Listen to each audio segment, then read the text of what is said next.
He's charging down the runway. Look at that speed for a man that size. Plants it up. Oh, my goodness, he's still rising.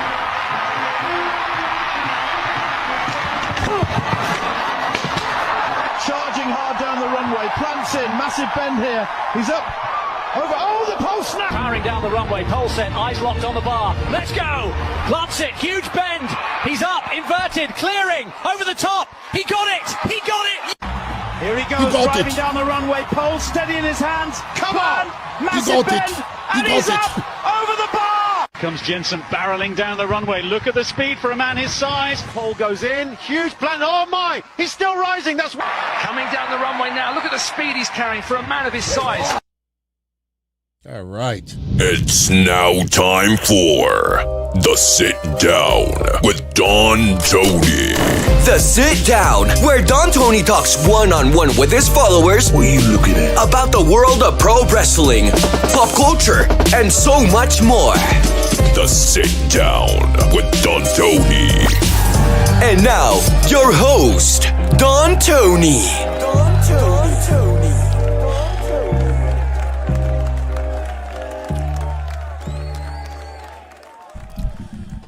I guess that's what I get for using that intro, right? Josh Alexander pissed me off a little bit, so I decided to bring it back, and look what happened, guys.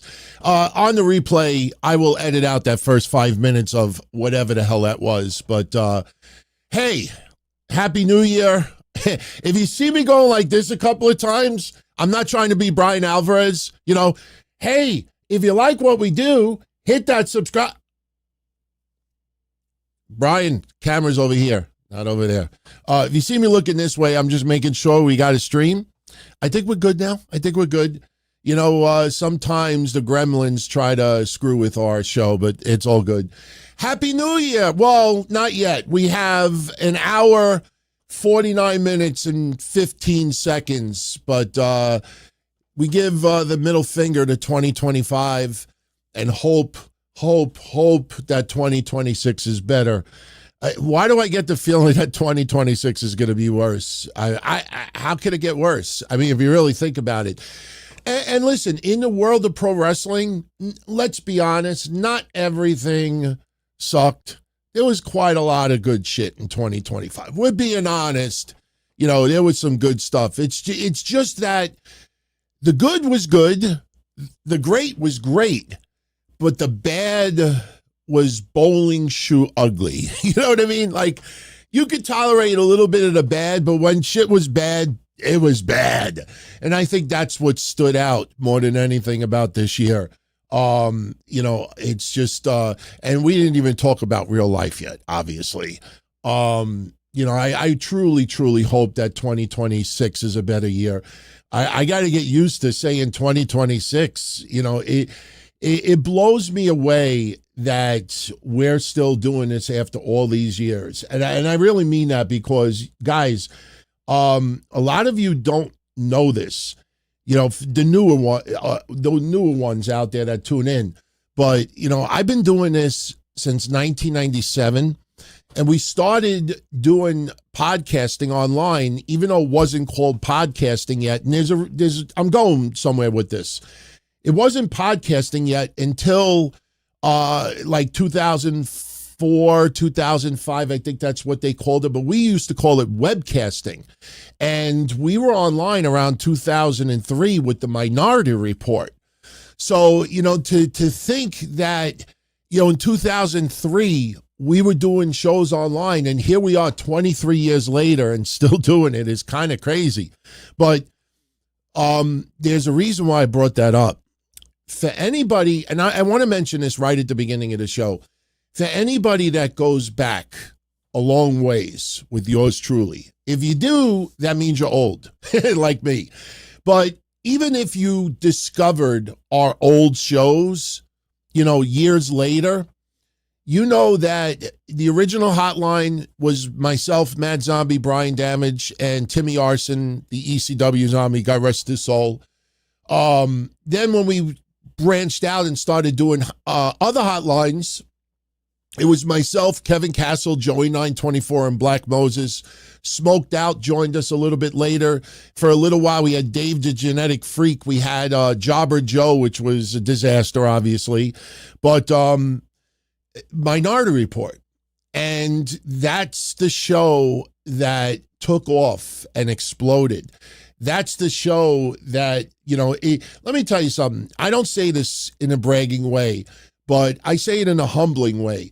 You go back 20 years, and we had D'Lo Brown on the Mass Maniac show, and he was on with us as well. And you hear D'Lo Brown saying that he loves tuning into the Minority Report, that he takes the shows to Japan, and all the American wrestlers tune in to yours truly, Kevin Castle, Joey 924, and Black Moses. Why? Why? Even 20 years ago, I'm a fat Italian white guy. Kev is a metalhead. Joey's a Puerto Rican in a wheelchair, and Black Moses is like a Jamaican. Yaman. You're like, is that diverse or is that diverse? That's a diverse show.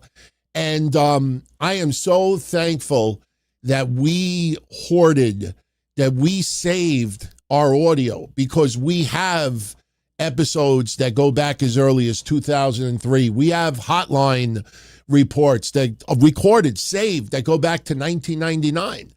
So when people claim to be the OGs and all that other stuff, we have proof to back it up. So, Joey 924. That's a guy that I had not spoken with for 18 years until yesterday. Last night, Joey and I talked for about 90 minutes, and we buried the hatchet, obviously. We talked a lot about Kev and what happened to him. We talked about wrestling a little bit, and I found out that he is still a wrestling fan, still follows it. He stopped doing shows around 2017. He's been battling some health issues also, but he's good. He's good. You could hear he's in a good place, and he misses it tremendously misses it. In fact, for quite a while, he's been wanting to pop on YouTube and do a stream with a friend of his. The problem is his friend is a little reluctant to go on YouTube for obvious reasons. So he hasn't done it. So the bottom line is, one thing leads to another, and we decided he and I are going to do a Forbidden Door episode. He and I are going to do an episode together. It will be pre-recorded. It will not be live. There's many reasons which we will discuss on another day, and it will be happening probably in a few weeks. Should be happening in a few weeks. So Joey 924 and Don Tony, who would have ever thought that, right? We are going to do a stream. I will tell you this much, and he's probably going to see this. He has tuned into a few episodes. He did tune in when Kevin and I had that big discussion about Vince McMahon when the Janelle Grant lawsuit first broke. But we were talking about other shows out there who obviously copied our shit. I mean, I'm not even saying it bragging, but copied our stuff. And he has been very aware of that as well. But, the one thing that he is kind of frustrated about, we talked about a lot of things, but one of the things that he was frustrated about, and it was so vintage Minority Report. It was so vintage Minority Report. We were talking about some of the women in wrestling, from the Lola Vice to the Stephanie Vicares, to even Liv Morgan and a few others. And if you look at their outfits, of course you can look, but you can't touch. They obviously are beautiful, and they know it, and they flaunt it. When half an ass is in your face, if you compliment that ass, you should not be canceled because of it. There is a professional, respectful way of doing it. And then there's the old Sammy Guevara, Sasha Banks way of doing it. That's never been us. But we were talking about that yesterday, like, wow, it's amazing to see so many people online that are absolutely afraid to just say, Sammy Vicare's got a nice ass. And it was so Minority Report. It was so Don, Tony, and Kevin Castle show. And that convinced me that, yeah, we are going to do an episode very, very soon. We will give some of you the opportunity to send in a question, one question a piece, because, we're not going to do an 8-hour show, but it will be happening in the next few weeks. So, Joey, if you see this, Happy New Year. We very, very nice talking to him yesterday. Nice to hear that he's good, he's alive, and he's doing okay, because you see people disappear and you just don't know, especially as you get older. I mean, when we stopped doing shows together, he had a newborn. Now his kid is like 21 years old, so it's like, life changes big time. But, so I wanted to let a lot of you know, because I know a lot of you were definitely wanting to know about that. I teased it in a little comment on Patreon yesterday, but I wanted to tell everybody, and I hope you enjoy it. Now, what are we going to do tonight? Similar to what we do on Sundays. We're going to do it sit-down style. I'm sitting on my fat ass, and we're going to just rein in the new year, talking about wrestling, talking about whatever you guys want to talk about. You take the time, whether you're home or you're out and about and bored, you're taking the time to hang out with yours truly tonight. It is only the right thing to do that this show is based on what you guys want to talk about. So, I want to welcome everyone who is in the chat room. Big shout out to our channel members, our Patreon members, everybody who subscribes. Listen, you don't hear me rarely say this anymore. I know every show does it, but I'm going to say it now. If you like anything that I do here, subscribe. I mean, I want to get this channel to 50,000 subscribers. And I've been doing this for almost 30 years. It'd be nice if I get even a fucking turquoise colored YouTube plaque in the background. What am I going to do? Go to wood shop and go make my own? It'd be nice after all this time. So, should we make it a goal to hit 50,000 in 2026? That's crazy. It's not going to happen. But I would like to hit 50,000 subscribers before my hair is completely gray. It's not gray yet. Starting to turn a little bit. But much love to all of you. Much love to all of you. Enough kissing your ass. Two things I wanted to say to kick off the show. Congratulations to a current WWE champion. I'll mention it in a minute. And why I opened with the AEW Sick Olympics tonight. If you heard Monday's show, you heard how annoyed I was at Josh Alexander. After William Regal, who was tormented, and listen, there's no way Josh Alexander will ever see this or hear this. But, I say this for 30 years. Just because you're a talented fucking wrestler, just because you kick ass in the ring, just because you're a good trainer, just because you can cut a good promo, doesn't mean you are the absolute lowest douchebag, dirtbag, uneducated morons in the real world. And in some cases, maybe that's why they went into the world of professional wrestling, because they can't even type 20 words a minute. I'm not saying that Josh Alexander or anybody, in particular, but I'm just saying, just because we see people on TV doesn't mean that, in real life that they're just as top notch. And, Josh Alexander is a great fucking wrestler. I've always praised him. Loved his stuff in TNA. Still remember the Joe Hendry thing, when he spoofed him with the concert, but when someone's being a sarcastic asshole. And when they can't handle it, they do the same thing that we've called out for 28 years. You guys, it went over your head. You're missing the point. Josh Alexander, when William Regal posts an x-ray of pins, screws, and plates in his fucking neck, and the guy is telling the world that he is tormented with pain and lack of sleep every fucking night, and Bryan Danielson deals with it, and others deal with it, and all he wants to do is just warn some of the wrestlers out there, please be careful. You may feel great now, but, in the future, you don't want to be in my situation. So, when you write back, hot take, wrestling is dangerous, and you put it with an animated, goofy picture of yourself going like this. Like, duh, wrestling's dangerous. When you write 4 fucking words, and William Regal writes an essay this freaking big, and he's pouring his heart out, and you could feel and hear and sense the pain, and you turn around and go, hot take, wrestling's dangerous. Duh. Fuck you. Seriously. Fuck you. You end up in a wheelchair and your nickname is the walking weapon. Oh, I can't wait for that spoof satire shirt to come out. Show a little respect.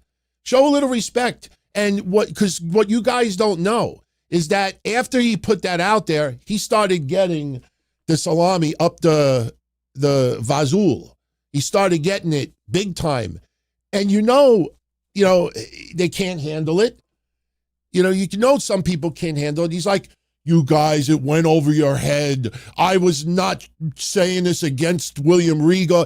Fuck you. You wrote 5 fucking words and put a goofy animated GIF file out, whatever that shit is. You guys missed the... No, we didn't miss the point. We totally got the point.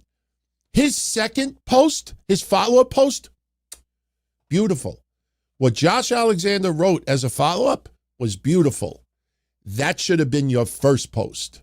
But you wanted to be cute, and you got it in the ass, and you didn't like it, and now you want to try, you guys missed. No, we didn't miss the point. We ain't fucking stupid. I may not wrestle half a shit, and everybody tuning in probably can't wrestle either. And we're probably not very good at cutting promos and probably would suck at being a trainer. But that doesn't mean outside in the real world, we could sense a scumbag or somebody trying to be a wise ass and it totally backfired. So that's why we did the AEW Sick Olympics tonight.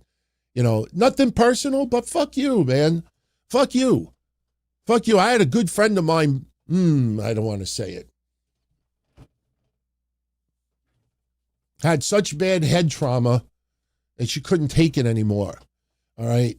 I'm not saying William Regal or Bryan Danielson will ever be to that point. But when someone is in fucking severe pain and posting a fucking hardcore x-ray showing what his price he has paid, and then you write, duh, in an amateur animated file, seriously, fuck you. Fuck you. Fuck you. I don't want to fight you. Show up and I'll show. Yeah, you could kick my ass. No question. You could stretch me like a goddamn pretzel. But just, reading what William Regal wrote and thinking about pain, thinking about everything else, and then to see, duh. Oh, you better hope to God you're never in a wheelchair, walking weapon. And that's fucked up because, we just, let's move on. Let's talk about happy things, right? Congratulations. I got to show you this. Congratulations to Maxxine Dupri. She got married to Cam Hendricks, who is Anthony Luke in NXT and LFG. They got married, I think, today. Why am I laughing? They look like an awesome couple. I mean, I'm not laughing at them. But the tradition continues, my friends. The tradition continues. What is it with people in wrestling, marriage, and bad quality pictures? I mean, we have iPhone 90s now. We have Androids, whatever. The technology is so freaking advanced. This picture is the actual full-sized picture that they post. Why does this and you guys know exactly what I'm talking about because we've mentioned it before. 8 out of 10 people in wrestling will get married and they post a wedding picture. The quality is the god awful. I mean, it's like, my God, you can't post like more than like 640 by 320 pixels. I don't know, man, but congratulations to them. Congratulations. I'm not in a pissed off mood, guys. I'm in a happy mood. I'm in a very good mood tonight. So, do not misconstrue, when I get a little annoyed. I'm just expressing a little bit of frustration towards some people that, should know better. Should know better. Anyway, much love to you guys. And the stream is, the quality is good. We won't have any technical difficulties going forward. I promise you that. So what I want to do is, before we go to the chat room and we start getting into everything you guys want to get into, because that's what we do on the sit down. And we will do this until 12:30 in the morning. At midnight, I want to wish my family live. I have their phone numbers on speed dial, just to wish them a happy new year, and then wish my wife a happy new year. And then maybe I can get a happy ending after the show is over. I know I'm not, but it's can't hurt trying, right? What's the saying? It's better to have tried than not tried at all. It's better to have loved than never loved at all. It's better to have given it a shot than never give it a shot at all. So I got to try, man. I got to try. All right. So some of you were very generous of sending a super chat before the show, during the show. You're never required to do so. Obviously, it helps pay the bills because we don't have sponsors. I hope that changes in 2026. We're definitely going to upgrade. We're going to upgrade the movement. The Donzilla Army is going to be in full force. I think we have slacked on the Army and even the Castle comrades out there. Just because your leader has gone to a better place, and I miss him dearly, doesn't mean that we don't stay united and fucking fight and just put out, not just entertainment and good laughs and good times, good vibes, but common sense. Common sense. That is one of the things that is so lost, not just in wrestling, in journalism, but across the globe. You see the stuff with politics, see the stuff with entertainment, you see the stuff. I'm like, I look at all this stuff and I'm like, what's wrong with all these people? I mean, I get it. I see that's how they pay the bills, but there's definitely room for some from true reality, and that's what we do. That's what I've always done. I used to be a good liar back in my 20s and even part of my 30s. After that, I'm not a good liar. You can see it right in my face if I'm lying to you. So I'd rather just be straight up, tell it like it is. And you want to know something? So many people out there are petrified to say what they mean and mean what they say because they're afraid of being canceled out. And I totally get it, because a lot of you on occasion will say to me, DT, how come nobody goes after you? And that's simple answer, because I have an almost 30-year track record on the air. Yes, amateur. I'm an amateur. I'm not a professional. But you have heard my voice for almost 30 years. So you know what I'm about.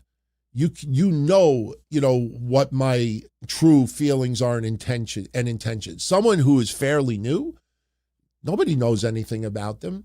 So something that could be meant in a certain way could be misinterpreted, and that could ruin someone, especially someone that's not used to handling that kind of heat and pressure. Thick skin is something you absolutely need to do with a show. Thick skin, especially when this world has been invaded, not by illegal immigration, but by fucking neckbeards. I mean, I feel like I got a shot. I mean, I'm happily married, and I don't think that's going to change. No, everything is cool in the gang. But I look and I see all these neckbeards, and I see them having nice relationships. And yes, some do. Not everybody kidnaps people and keeps them in the basement. That guy he's screwed, man. He's screwed. I see neckbeards and having love is colorblind. Love is blind. It's hair. It's blind to hair too. So we're all about good vibes. We're all about good vibes. Nothing here is polished. Nothing here is polished. But we're just here to just have some good times, man. And I just want to thank you all. I want to get into a couple of quick shout outs before we head over to the chat room and get into whatever is on your mind. First off, this is Tommy D. Happy New Year. Thank you, Tommy. Much love. I appreciate you. And definitely, all the best to you in 2026, my friend. Thank you, Tommy. Chainsaw Charlie. If Chris Jericho returns to the WWE, does he come out to break the walls down or Judas? Happy New Year, DT. Thank you, Charlie. Chainsaw Charlie. I was there for Chainsaw Charlie's debut. I was there when he was on the stage and used the chainsaw. I loved it. Listen, yeah, it was stupid. Why is Terry Funk having a stocking over his head? Like, we know who it is. Like, just let him be Terry Funk. But, it was a little gimmick thing. And, the chainsaw would be scary shit, man. But just to answer your question, I personally can see WWE at maybe once using the old, intro to break the walls down. But you know what I would do? The beginning, and listen, I'm not going to start. Listen, I impersonate Vince McMahon. Shut up! And I impersonate Kermit the Frog and whatever else. I'm not going to impersonate Chris Jericho's old intro. But you remember the countdown? Remember that sound effect? Even when he debuted in 1999 on Raw, when he had the confrontation with The Rock, that countdown, when it counts all the way down to 0 and the lights go out, what I would do that fucking countdown. Count it down, and everybody will start losing their shit. And then you have the lights go out and have the explosion. But at that particular moment, you do Judas. You have to do Judas. Judas, everybody will sing along with, like Cody Rhodes' theme. I go back and I watch early Cody in AEW, and I'm blown away that fans didn't sing with it. It seems strange. And I'm not faulting AEW fans at all, but doesn't it feel strange? You watch older AEW content and Cody comes out to the song and nobody's singing. Like, that's what wrestling is now in a lot of ways. Fans want to interact and be part of it as much as they can.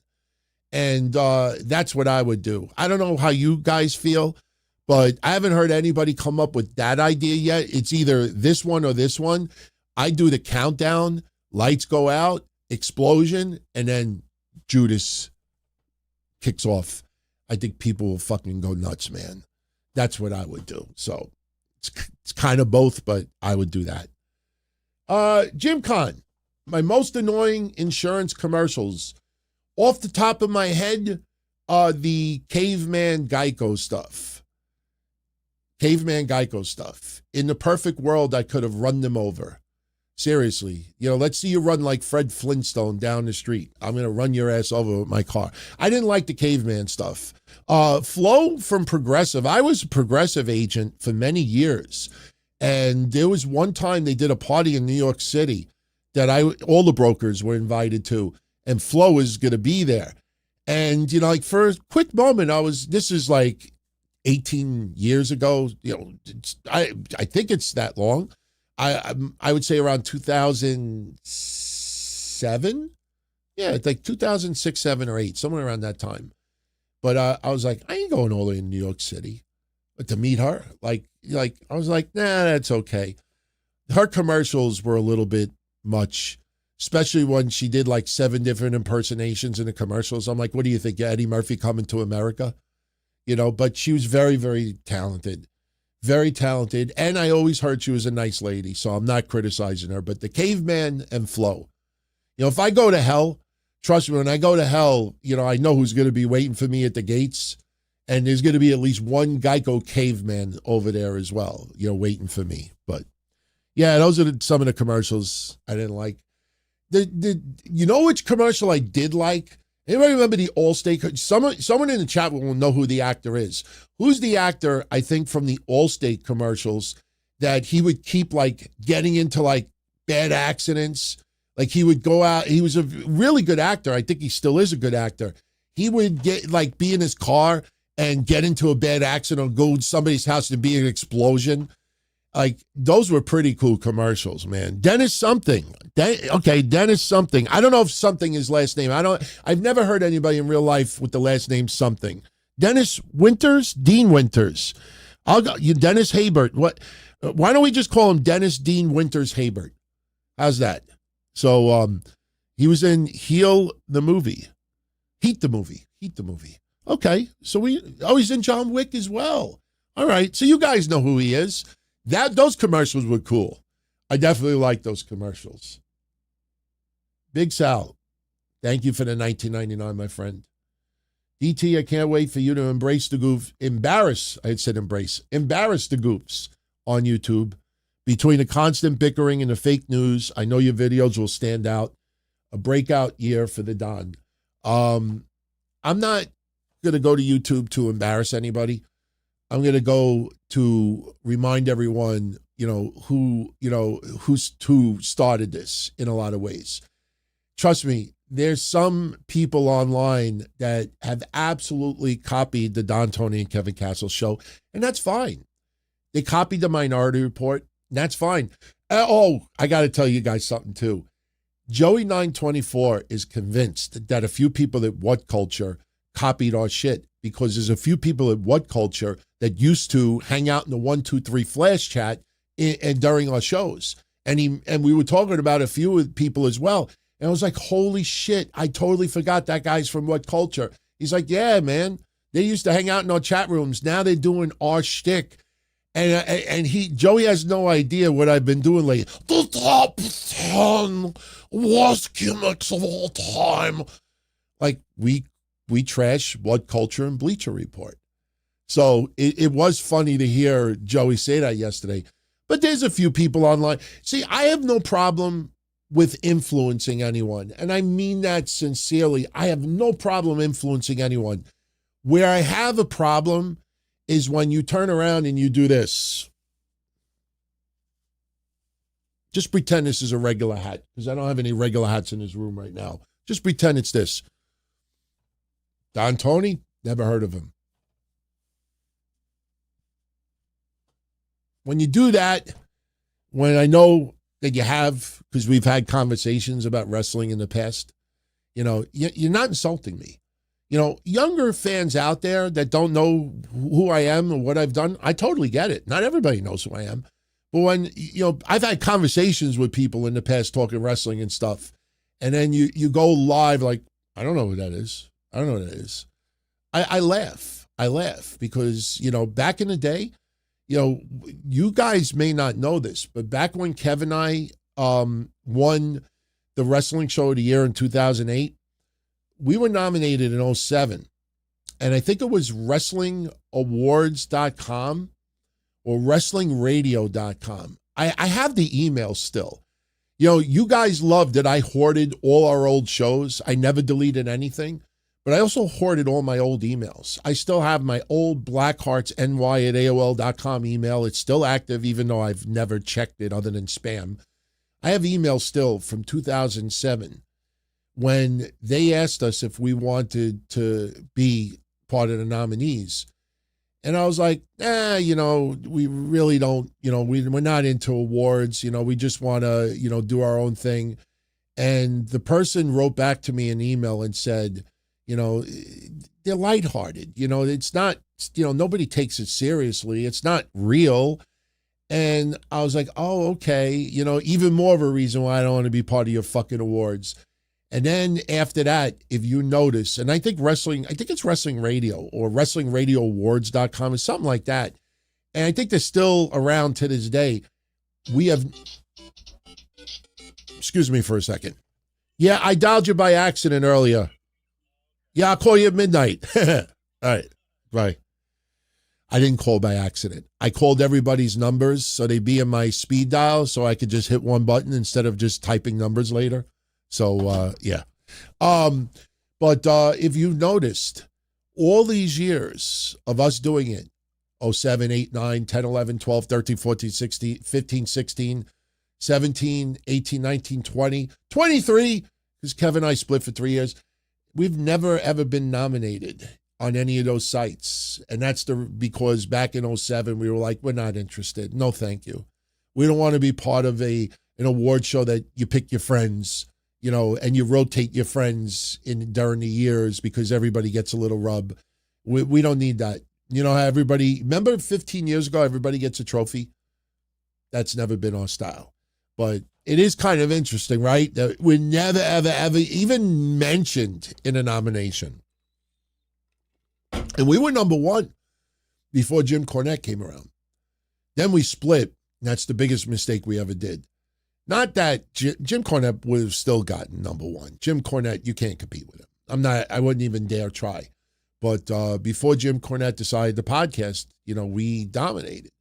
And it was awesome. It was awesome.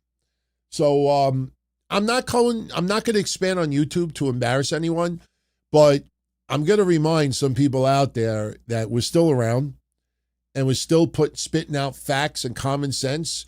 And there's going to be some people out there that are going to have a lot of splaining to do for a lot of their, clickbait shit and trying to trigger emotion just for hits. I don't need that $3.98 that bad for ad revenue. So, but thank you for that, Sal. Thank you. Jim Conn, he's got a hot take. He thinks Thea Hale should keep the NXT North American title. She's wired up, getting some momentum behind her. With Blake, she's too girlish. Well, Blake Monroe, she's still in development. The difference between her and Tiffany Stratton is Tiffany Stratton did not have a wrestling background for the most part before she started with WWE. So if you guys remember when Tiffany Stratton first started her gimmick in NXT, you remember she was going to the stores and she was daddy's little girl and all this stuff, and it was not very good. And what did they do? They tweaked it and tweaked it and tweaked it. And then Tiffany Stratton she put it together. They found it. She found it. And now she is one of the top women in WWE today. With Blake Monroe, it is almost a total rebuild. I wouldn't say a gut job. It's not like you buy an old house and you just knock it completely down and rebuild it from scratch. Mariah May did not need to be rebuilt from scratch. But they definitely decided, this house was a frame construction. We're going to make it of brick construction. So Mariah May going to Blake Monroe, it is a total rebuild. It's a rebuild, and they're still trying to find it. Mariah May, I always felt came off like a 1950s actress. I wanted Mariah Monroe, because you think of Marilyn Monroe. I would have used a combination with Mariah May and Blake Monroe. I would have went with Mariah Monroe. I think the problem is if you say that fast, you'll just turn into mumble mouth. But she's supposed to be girly, but they're still experimenting. Listen, I have seen some very interesting reporting about Thea Hale's title win. Let me ask you guys this. I don't want you to answer it, but it's just food for thought. Okay? We know what happened, in the ring with Blake Monroe and Thea Hale. Okay? Thea wasn't supposed to win. All right? We'll just narrow it down to that. All right? You find it a little strange how excessive some journalists have been reporting this? The referee had heat. Somebody left early. The referee didn't have heat. Theo is this, Thea is that. Blake's agents, her creative team. If you took a shot every time they wrote an article about it, you'd be pissed drunk. And I'm like, why are you spending that much time on an NXT title change? Seriously, am I wrong? Why would you spend that much time? It's almost like, doesn't it seem like they're trying to convince you something a certain way? Is there any, and listen, I'm not saying this is what happened, but is there any possibility that maybe the idea was, let's make it seem like it wasn't supposed to happen, but it did happen. And no one would ever think that we would have Thea Hale lose to Blake Monroe. I don't know who I'm impersonating, right? I have no idea. But, but we'll do it that way so everybody will think it was a botch and it'll just get everybody talk. Look how much talk there is about Thea Hale right now. That is good. That is good. Thea Hale is good people, man. I don't know her personally. When I went on my honeymoon and stood for half of a show for NXT, the night that Solo Sikoa came back from the main roster and won the North American title and he had to forfeit it. You guys remember that? That I went for half a night. I went there more than anything because I wanted to meet the other Tony D. You know, the other Don. The other Don Tony. And you know, people were like, yeah, you know, we'll definitely, you know, introduce you to him and this and that. I'm like, yeah, that'd be awesome photo op. Literally showing it. I literally went there. I had my Don Tony shirt on. My wife had I'm a Don Tony girl. And we show up for NXT and they were doing so you guys know this was during the pandemic. They were doing the bus rides that you had to show up in a parking lot at this other area. And then you get on an NXT bus and they would take the bus to the, you know, to the arena. And then you go and enjoy the show. When the show's over, you get back on the bus and they take you back to this parking lot and then you drive home from there. Me and my wife just drove straight to the fucking building. And I parked in a handicapped spot because I'm fucked up. You guys know the deal. I wasn't being lazy, but I took my New York handicap thing out. I put it in a thing. I'm parking. They're like, what are you doing? I'm like, I'm here for the show. And they're like, wait, what do you mean? And I'm like, I told them who I was. I told them the person that I know very well there. And they brought this person out. And she's like, you're supposed to go on the bus. And I was like, well, I went straight from the Grand Floridian Hotel. And I didn't know. I knew, but I just act like I didn't know. And he's like, all right, well, you're here. And we waited. And after a little while, she's like, unfortunately, Tony D'Angelo, he's involved in something in the back and can't come out. I was like, okay, let's, you know, totally understand. And halfway through, we're like, let's get out of here. We went to eat some dinner and we went back to the hotel. So that is true. That is true. No, there's room for more than one Don Tony. Tony D'Angelo is good. I mean, you know, listen, when they called him Don Tony and then did a fucking sit down with Santos, we're going to do a sit down. Like, there was too much that was the same. But the good thing about it was, if you guys remember, you remember when Tony D'Angelo did the sit down with Santos Escobar and they were sitting like outside by a table and it was like that weird like outdoor backdrop? Trust me, everybody in my neighborhood that's Italian that watched NXT that night, like, if Tony D'Angelo was truly a Don or involved, you know, that's not a sit down. That's a fucking joke. You might as well go sit and have a picnic in the park. Lay on the grass. You know, like they do in the United Kingdom where all the people, they lay on the grass and for some reason everybody loses their shoes. You ever see those videos? They have these giant parks and during the springtime, everybody goes and they sit down and they read their books and they picnic and all this and nobody wears shoes.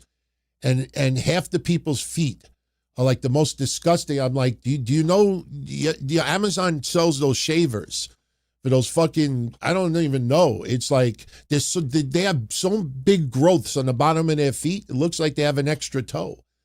It's disgusting. You see some of these really like hot women are sitting down and somebody's trying to be a voyeur and filming them and everything. And then you look, you're like, oh my God, that's Frankenstein feet. You know, you might as well have had Tony D'Angelo and Santos Escobar sit in a fucking park, have a picnic, you know, did you make my sandwich?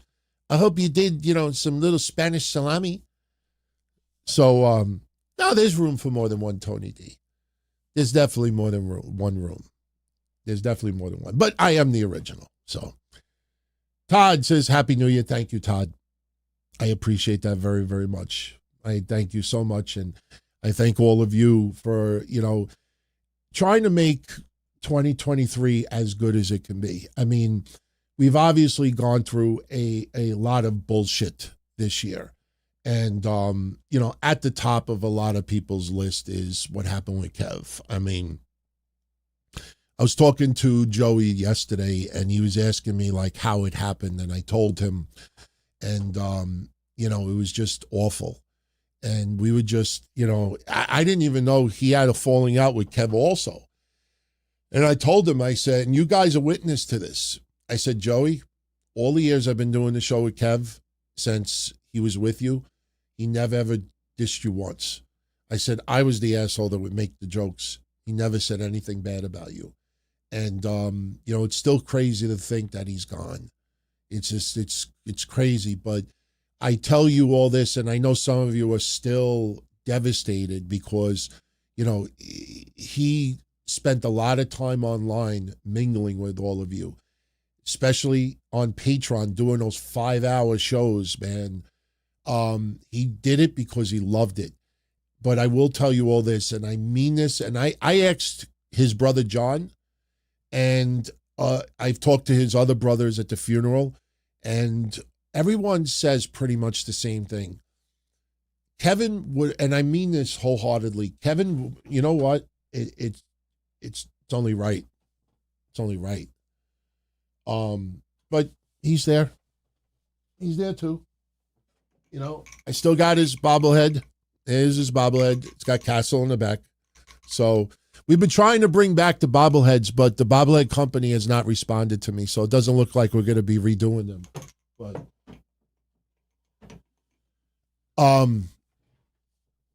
they agree with me. I truly think Kevin would have been blown away by how much attention that he got. He would have been blown away by how many people in wrestling, people on television, people that are Hall of Famers, soon to be Hall of Famers, who reached out in DMs and said, and I've brought this up once before, I'd say it was about every 4 out of 5 people who said that they tuned into our shows tuned in a long time ago.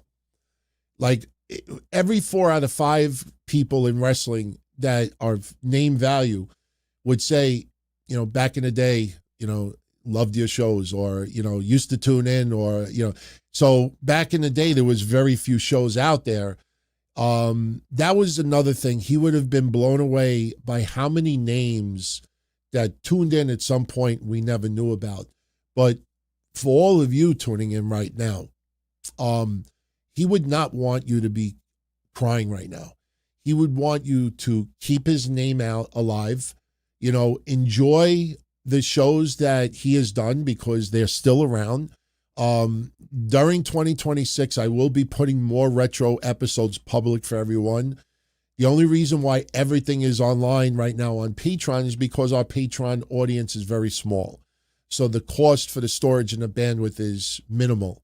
But when you put it out there for the masses, it gets costly in a very big way, and I just can't afford that. But he would want you to just never forget him, celebrate, and learn from him.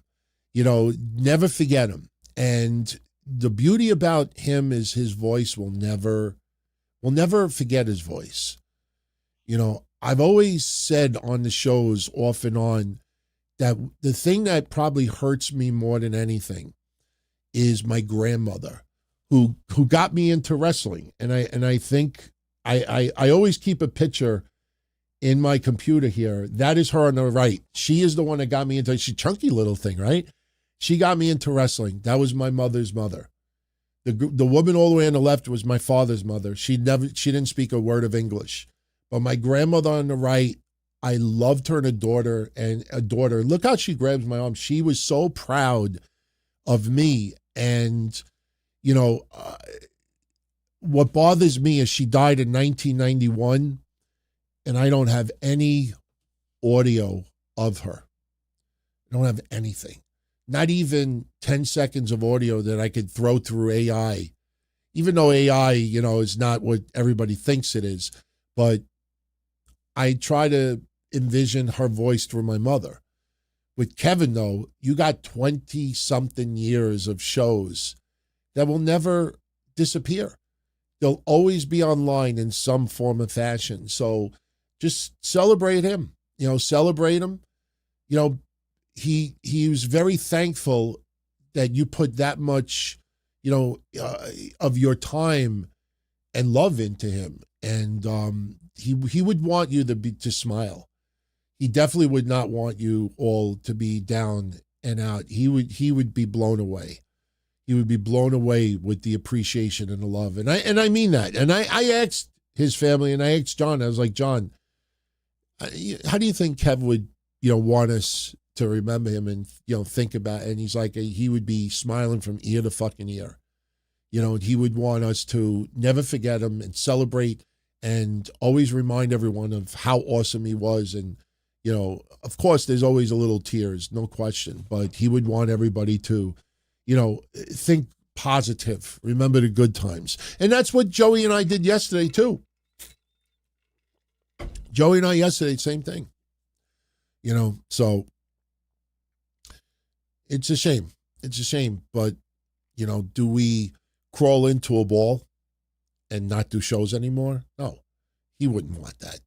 Trust me, if I would have dropped before him, he probably would have been doing a show with someone else. Or he would have done some solo shows. He would not have stopped. And I would not have wanted him to stop. Not at all. So, there'll always be a DTKC vibe in what I do. If I ever do shows on another network in the future, or get another co-host in the future, or if I become someone else's co-host, there'll always be a DTKC vibe because that's part of me. Part of me. Kev grew on me. Kev reflects on me. I reflected on him. There'll always be a DTKC vibe and style as far as me. That'll never change. It's a part of me. It's not a gimmick. There's a lot of people out there with shows that, a lot of what they do is a gimmick, and that's what makes their money. And that's totally fine. There's nothing wrong with that. But me, I find it easier to just be me, maybe a little bit amped up of me, because I've had a few of you meet me on outside of these shows and even wrestling events. And one thing people have said to me repeatedly is, wow, you're kind of boring. you kind of boring. And, that's how I am. I'm very reserved, but on the shows, I let my hair down. You see, I let my hair down. I let my guard down, and we just have shows like, fuck it. Let's just take our minds off of everyday bullshit for a little while and do what we do. And I think it's not the biggest formula. It's not the most successful formula, but it's good for me. And it's good for a lot of you out there. And hopefully in the future, it'll be good for a lot of others as well. Sooner or later, people are going to get tired of that same, screaming in the wind and shitting on this and ripping on that and clickbaiting this and having fake hate on this. Or, I think after a while, it just gets very, very old. It does. So, all right. Michael Williams. Michael Williams just sent this. Mr. Michael. Let's see. Michael deserves one of these. Super shout out. It's 11:01 already. Time flies when you're having fun and you have a technical difficulty at the beginning of the show. That sucked, man. That's so embarrassing. That sucked. I wonder how many people connected at 10 and they're like, okay, bye-bye. Michael Williams, Happy New Year. Same to you, my brother. What's one thing I hope the WWE does in 2026 could be storyline, wrestler push, etc. I hope they do Gunther and Brock Lesnar. I don't think Brock Lesnar will retire. I think it would be ridiculously stupid for Brock Lesnar to retire. He doesn't have any major injuries. He doesn't get used enough where he, it's not like he's suffering. I know he doesn't do much interviews, but, this is a guy, and there's never enough money in the world, obviously. This is a guy that has set his family for life. And the guy has made an insane amount of money. His wife is set for life. His kids are set for life. But there's always room for more money. And he could still go at a top level.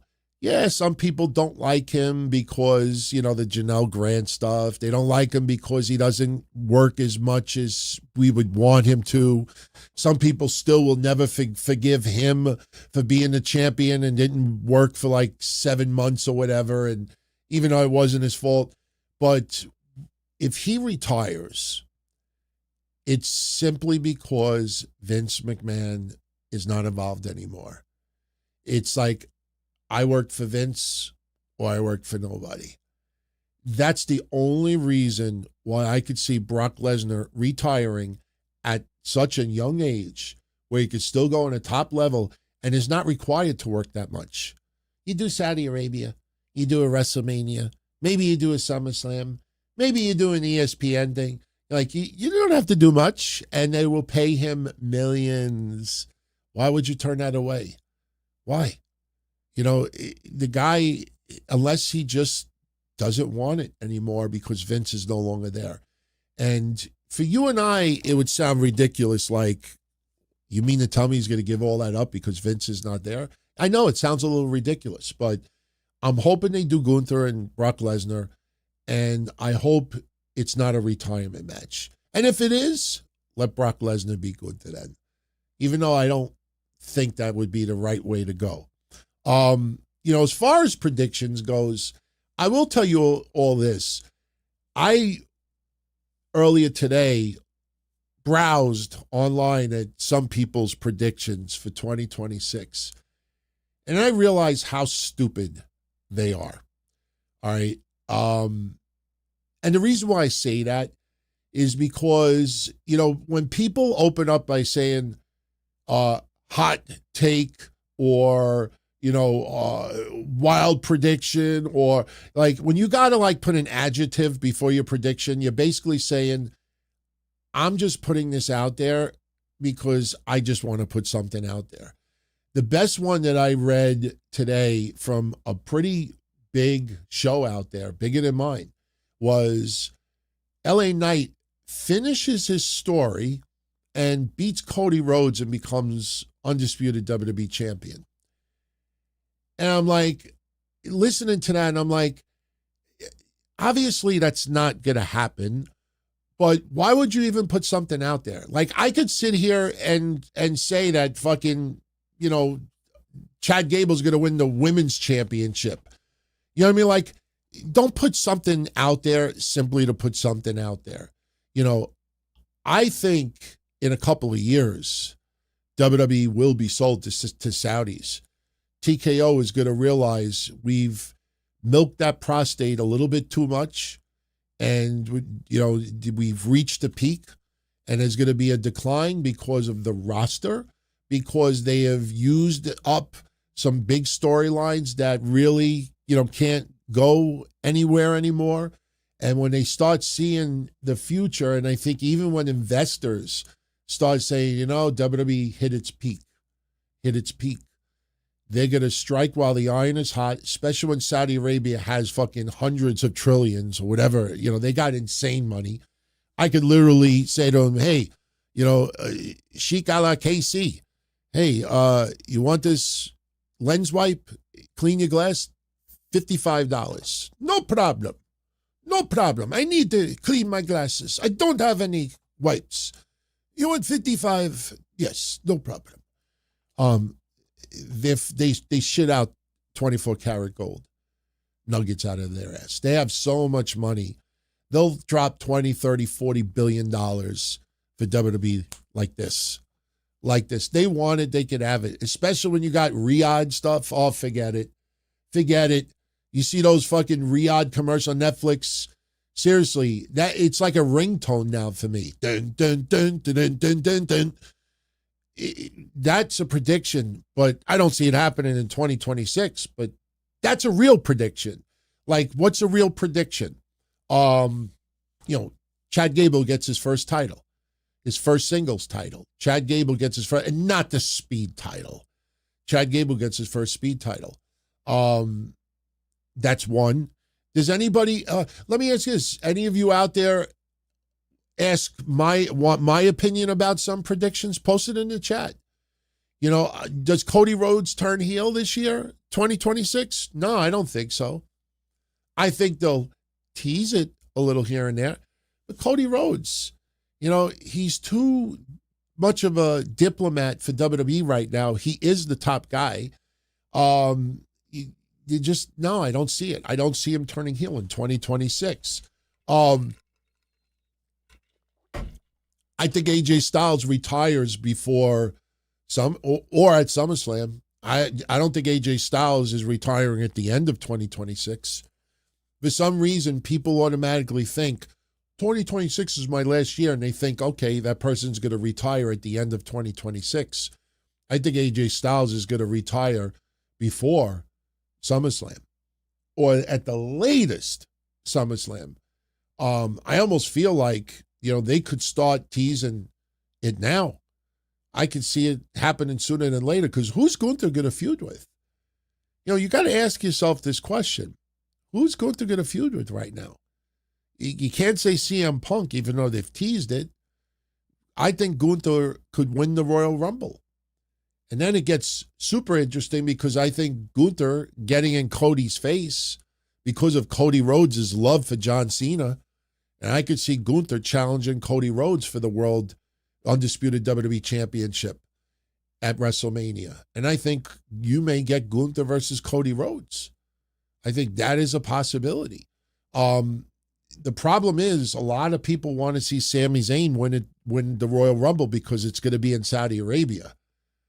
I mean, just think about it. What an emotional fucking moment. And WWE wanted Sami Zayn to have that storyline to become World Heavyweight Champion. I think another prediction could be, will Sami Zayn become World Heavyweight Champion in 2026, even for a month? And I say, yeah, I think that is a possibility. I really do. I don't think Jey Uso regains a World Heavyweight Championship in 2026. See, I'm giving you some predictions. Trying to see who else. I don't see Brie Bella coming back. I could see, maybe a Bella's match, one time only. The problem is that Nikki now, and I've even complimented Nikki. I know, I took my temperature that night and it was normal. I'm not a fan of Nikki Bella, never was. Even I used to say back in the day, and I say it now, if I was a single guy and I came home and she happened to be in my bedroom, I thought I was apartment 3B and I opened your door by mistake, but your bed was so comfy that I just fell asleep. I'm so sorry. And I would still say, get the fuck out of my house. Get out of my house. Unless you're going to start dusting for me, get out of my house. I say that lightheartedly. I compliment Nikki Bella now. She definitely took this seriously, but I don't see Brie Bella being able to have that kind of bar. I think Brie Bella does not return in a singles capacity, because I think it would be compared to Nikki way too much. Way too much. What else? I think Maxxine Dupri at some point may turn heel again. I know she's never really been a heel, but I think she turns heel. Let me put it this way. I'll change that. Even forget Maxxine Dupri turn heel. I guarantee you within the next 2 months, maybe even sooner than that, she's going to cut a promo and the fans are going to start going, what? What? What? She's going to start getting the what chance. When she came out Monday, I said it, and I don't mean anything ill will about it. She got very little to no reaction. And I thought maybe when they played that music, maybe the fans didn't react because they thought Tozawa was going to come out. And then, her name went on the screen, but they showed her name right at the beginning. And, I think people were inspired by her. Listen, Maxxine Dupri is now really, really working her ass off to improve. She's doing NXT house shows. She's training at the Performance Center. Natty is helping her. Others are helping her. I give her all the credit in the world, but it's got to be interpreted more in the ring. She had a great match with Ivy Nile, and that's it. You know what I mean? You can't just keep cutting promos on Becky, because Becky is a heel right now. But a lot of people, including me, believe that Becky Lynch is the greatest of this generation. The greatest of this generation. I used to say Charlotte Flair, And I would say it would have been Asuka if she would have been able to cut American promos a little more. Not that you have to speak English, but, you could only... People cut promos and you remember those promos. You think of CM Punk and Seth Rollins the first time they had the face-to-face when CM Punk came back. You think of... You don't even want to set the bar high with pipe bombs. You can even think of other promos, and you think of The Rock with... Austin Theory not too long ago, or this person, even simple promos. When John Cena had the promo exchange with The Rock, when he had the stuff written on his arm, people remember really good promos.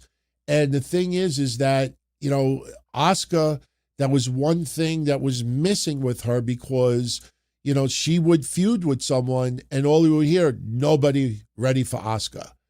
And, like Stephanie Vaquer. There's a reason why she fucking took a crash course and learned English as quickly as she possibly could. Because when you're in Nikki Bella's face and you start talking smack and you know how to speak English, fans feel it. When somebody cuts a promo in the same language, you feel it. You'd sense it.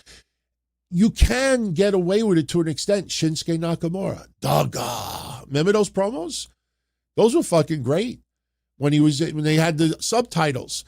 But the thing is, all you remember is reading it. So Stephanie Vaquer now, right now, she still thinks what, and I know you're getting your $4.99's worth. I don't do super chats based on value, obviously, but. Yeah, I do, but, this is a great, topic, predictions. We would have done predictions anyway, but here's the thing. Like Stephanie Vaquer right now still thinks before she says some words, and you could tell. Like when Jackie Redmond says, like, Stephanie, what's next for you? Jackie, I want to face everybody. You could tell like she's thinking about what she's saying before she says it. When it becomes second nature, it'll just flow and flow and flow and flow. And she's doing that for that reason.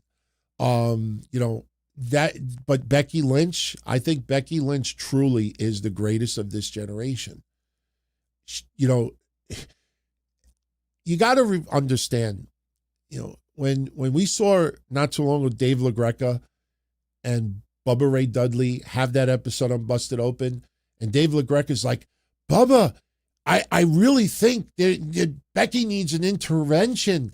Bubba, something's up. She needs to He is 1,000,000% talking in storyline. The great thing about that exchange is look at Bubba Ray's face, and he's like, how am I supposed to answer this? He's talking as a fucking storyline. Becky Lynch was not unhinged. Becky Lynch was not losing it on Twitter. She wasn't having meltdowns. She's just doing her fucking character tremendously. And those podcasts go along with it. And in return, they get the shout outs, they get the rub, they get the mentions. And that's cool. I'm not looking for that. Becky Lynch has done so much to help some of the stars of tomorrow, from Tiffany Stratton to Maxxine Dupri to Indy Hartwell. Unfortunately, she got released, and others. When you don't realize that Becky Lynch has really spent a shitload of time recently, and I mean a couple of years, helping stars of tomorrow, when you don't think about it, that's when you know she's doing a great job. When it doesn't feel like, oh, she's just putting that person over. Bayley is now starting to do that. And Bayley loses no cred off of it. So I could see with this storyline with Maxxine Dupri that the only way Maxxine Dupri doesn't start having the fans like, okay, it was fun, you're working hard and everything, but you got to do it inside the ring. She's got to do it inside the ring. Having one great fucking match with Ivy Nile is not enough. As champion, as far as predictions Monday, I think Becky Lynch regains the title. It's kind of like Wasn't it James Ellsworth that beat AJ Styles like 3 times? Was that what it was? And then it was like, yeah, at some point AJ's going to beat the fuck out of James Ellsworth. When Cody Rhodes beat Seth Rollins 3 fucking times, and they remind us all the time, I beat you 3 times. I beat you 2 times. I beat you 4 times. When you keep saying it over and over again, you know that person's about to lose. It's kind of like what we said recently with Charlotte Flair and Alexa Bliss. Remember Charlotte Flair and Alexa Bliss? All we need is 2 more title defenses, and we have the most title defenses in history. Remember what I said that night that she cut that promo? You ain't having 2 more title defenses. You losing your title. And they have lost the title. So fans are going to turn on Maxxine Dupri. And it's going to be a shame because Maxxine Dupri truly is working her ass off right now. That could be prevented. Have her work good matches in the ring. Have her have a couple of more matches in the ring with others. Let her have a match with Natty. Let it be the teacher versus the student.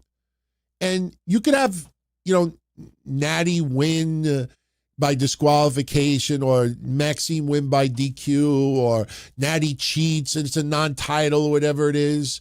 You can do something where, then it becomes a little bit more. Do that because you want it to feel like these weren't just very beautifully produced, almost sexual in some ways, vignettes in black and white with Natty and Maxxine. Watch those vignettes again when they're in the ring in that school, and Maxxine says, what did she say? What did she say? Enough? No. What was the word that Maxxine said? Someone in the chat room bailed me out. What did Maxxine say? Not more. What did she say? What did she say? Again, thank you. Thank you, Theme Parks with Johnny. When she had kind of like the cotton in the mouth and she looked like she was bruised and swollen, she looks at Natty and she says, again. Those were great. Watch them with the sound off, and you think you're watching like an advertisement for some fucking like not soft porn, but like a little late night, something weird going down. Like it just felt almost like sexual in nature. But the point is, those vignettes were spectacular. You don't want fans to start realizing that was a production job. She's got to do it in the ring, and Natty would be an awesome opponent for Maxxine Dupri because Natty will make her look like $1 million. Becky Lynch made Maxxine Dupri look like $1 million. And that's what the pros do. So there's a few predictions right there. I really, like some of you have commented about Sammy winning in Saudi. Sammy in Saudi, I think that is definitely a possibility. Gunther could win the Elimination Chamber. Gunther could win the Elimination Chamber. He could still challenge Cody. So does Sami Zayn challenge CM Punk? That doesn't feel right? Unless CM Punk is not the champion anymore. I don't know if I want to see Sami Zayn and Braun Breaker. Braun Breaker wins Monday. I think Becky Lynch wins Monday. I think Rhea Ripley or Rio. That's the team. Rhea Ripley and Io Sky. Rio. RHIYO. I think Team Rio beats the Kabuki Warriors. And boy, I tell you, I kind of feel like CM Punk is going to retain that championship, but they are not going to have Austin Theory interfere and screw up. Braun Breakers win, obviously, unless there's some setup, which I don't see happening. I think Braun Breaker could win it, but I'm telling you guys, I think Drew McIntyre is going to beat Cody Rhodes for the championship. I think you're at the point with Drew McIntyre, you've given him so many title opportunities from Roman Reigns to Cody Rhodes, even, at some points with Gunther, and for a championship and fail. Drew McIntyre doesn't have that stigma yet of failing because he was our COVID champion for a while. But at this point now, I just feel like it's time. It's time. And listen, you can end up having that fucking Final Four at the Royal Rumble be Gunther. I don't know where Drew McIntyre faces Cody, past, their 3 stages of hell or whatever it is. But, you could see that Final Four. I think I originally said Jey Uso, Jimmy Uso, Roman Reigns, and Sami Zayn. An all-bloodline Final Four in the Royal Rumble. I know that sounds a little bit too overproduced, but I think that's still a possibility. If Cody Rhodes loses the championship before then, boy, wouldn't that be interesting if Cody Rhodes is in the Final Four for the Royal Rumble. But remember, there's always Elimination Chamber. And I could see Cody Rhodes in the chamber. I could see Gunther in the chamber. There's several. I could see Punk in the chamber. That would be pretty damn interesting to see. Yeah, there you go. Punk, Cody, and Gunther in the chamber and add 2 other names to it. Could have Roman in the chamber. And now you really end up like, wow, I can't freaking pick a winner. That might be, and listen, I know WWE overhypes everything, but I think that might be one of the greatest Elimination Chamber matches of all time, because it's very rare that you could have that many people in a match and you truly could go with any of them. You literally could pick any of them, because Roman Reigns right now has 3-2 odds of becoming world champion again in 2026. That would be something, man. That would be something. That would be something. So, how's that for a few predictions, right? Scorpio 1117, who do I think is going to win the World Cup? I'm not going to lie to you. I have not followed it very closely yet. The problem is that when I saw the schedule and they were coming to Jersey and I was looking to see where they were going to be. And I noticed Italy wasn't on the list. And then Italy had to win some type of a match to get to this point and maybe win this. So I have to, I don't know right now. I know some people were taking, I think Germany might have been one. Listen, I would be lying to you if I said that I follow soccer closely. The only time I truly watch soccer is when Italy is deep into the cup, or I go to my wife's family's house because her fucking father watches fucking soccer all the time. I show up and I'm like, come on, I'm the host. Let me watch YouTube. Let me watch something else. I'll even watch Conrad and Jim Ross talk Divan. Give me anything. I'll watch fucking the best of QT Marshall. No. I have to sit there and he watches soccer. I have to watch him watch soccer. And I say that jokingly, obviously. Her father is an awesome, awesome guy.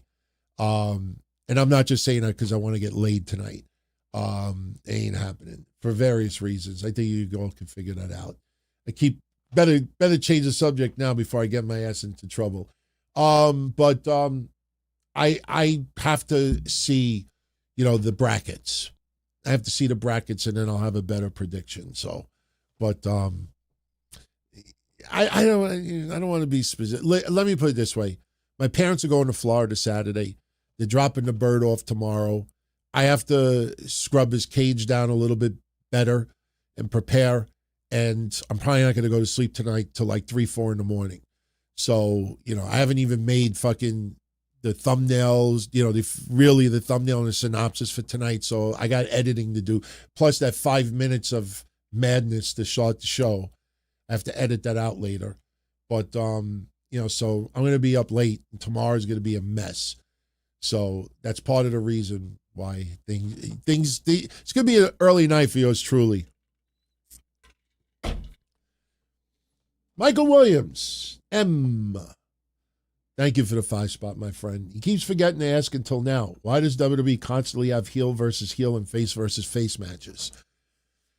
Because they don't constantly have it, but the reason why they do have it is because you don't expect them and they're not played out.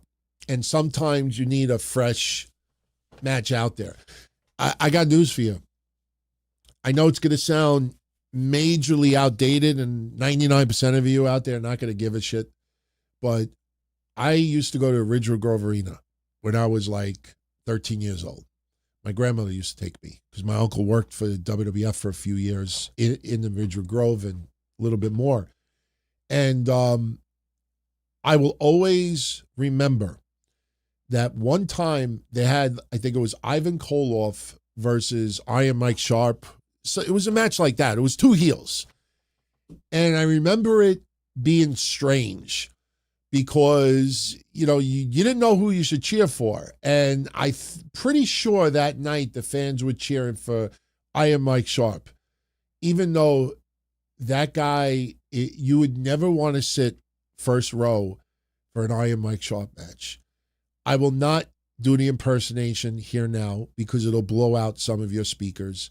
And some of you will get very, very angry at me because it would be way too loud. But he would just, I'll do it from far away. He literally would walk around ringside and the referee would be like, get in the match or stop the choke. And he'd be like, no. And he would just yell at the top of his lungs. And it was annoying. And you just wanted to see him get punched in the face. And it worked. But I could remember that night the fans cheering him a little bit. Or maybe they cheered Iron Koloff. I don't remember exactly, but all I know that it was interesting. In 1982, at 13 years old, watching two heels have a match, you would see like a Samoan face a heel and Mass Superstar against one of the Wild Samoans if it was just a random match put together. Sometimes it's intriguing, and sometimes it's interesting to see how the crowd reacts. Look back at Gunther versus Solo Sikoa. That was a match that was not supposed to happen, but Penta got injured. And Gunther and Solo Sikoa had a banger, and the fans cheered Solo Sikoa quite a bit. I was shocked. Because you would think, based on the net, that Solo Sikoa is so goddamn annoying and he's lost so many matches, and he's the MFTs, the EFTs, the ETFs, the ATFs, it was just like they had to put face paint on them to try to make them seem somewhat, legitimate or scary. It just wasn't working to the level. And suddenly the fans were like behind Solo Sikoa. It was like, whoa. And it wasn't even because he was a heel with Roman Reigns being the tribal chief. Fans got behind him. And that was awesome. That was awesome to see. So sometimes they do it to be a little bit different and to see how the crowd reacts. And sometimes the reaction is quite interesting. I like sometimes having a heel versus heel or face versus a face. AEW did it with the Continental Classic. That gets interesting. That gets very interesting. The Continental Classic, it is what it is. It's a way to just have random matches for a couple of weeks, just to have for shows. And that's the majority of it. That's the focus of it. And that's fine. That's fine. But some of the matches you put together get very intriguing. So they do it just to get a little buzz and to test the waters. Sometimes you're a little curious to see, I wonder how the fans would react if we did Chelsea Green versus, Alba Fire. I think the fans would almost in unison cheer Chelsea Green, obviously. But I like when they do that once in a while. Thank you for that. Nero Faye, tuning in all the way from Israel. Much love to you, my friend. I hope everything is well. Please stay safe over there. I see from afar everything that's going on, and yes, pray for peace, man. I see what's going on even in Iran the last couple of days, and those videos were pretty. Listen, I know that there's so much unrest and there's so much hate on both sides, but I don't think the hate is as much as it appears as far as everyday people. And, when I saw that Iran was trending even yesterday and the day before, I'm not going to lie to you guys. When I clicked on Iran to see why it was trending, I expected to see the worst of the worst in videos, because that's usually what happens when you hear a country trending from overseas. It's usually something god awful. And what I saw was a girl who let her hair down and started doing gymnastics, started doing all these backflips in the streets, because in Iran, if you get caught doing that, you're arrested, you're this, you're that, and she did it. I saw two girls that had the, their covering, covering their body, and they took it all off and started. And you saw even people just on both sides, like laughing with each other, and it was like, wow, if that truly could lead to something bigger and better, that would be awesome. That would be awesome. I heard Iran's currency is at the lowest it's ever been. So, there's got to be a breaking point. The only thing that sucks about it is, and I'm sure you guys realize this, whether it's Venezuela or Iran or anywhere else, there's going to be blood spilling from the government before there is change. And that's the worst thing about it is, you'd think that someone would be like, hey, here's your opportunity. Leave. Go to this other country. You have billions of dollars. You could live your life. You could enjoy yourself. You won't, no one will arrest you. Here's your chance. And they don't take it. They don't take it. Me, I would fucking grab it in a second. That's it. I'm gone. I'm out of here. But Nir, much love to you, my friend. Happy New Year to you. I hope everything is good. So much love to you, my friend. All right. Garnet Chaos. Happy New Year, my friend. What time are we at? We're at 11:34. Holy shit. We are 25 minutes away from 2026. And we are a little less than an hour away from finishing the show. He says, DT question, MJF will be facing Bandito in 2 weeks. Isn't that funny? Remember I said a week and a half ago, predictions, have MJF feud with Bandito? Because the Dynamite ring or whatever. I'm not saying this for the ring, but I said, have MJF feud with Bandito. Now it's going to happen, which is cool. Omega came out to challenge him, cut a lousy promo, and then Strickland, Page, and Joel, and Joe. I think he meant Joe. Where do I think Tony Khan is going? Does Lashley ever come around? Lashley's injured right now. We saw a picture recently of Bobby Lashley in the hospital. Obviously, it was a scripted promo with MVP. The other three-letter word, the MVP. And I haven't heard the extent of what the injury is. I'm sure some people have covered it. I think what Tony Khan is trying to do is MJF just came back. And MJF, who's going to be the first person to feud with him? Bandito is okay, but it doesn't, it's kind of, and listen, I'm sorry, I don't mean it in any disrespectful way.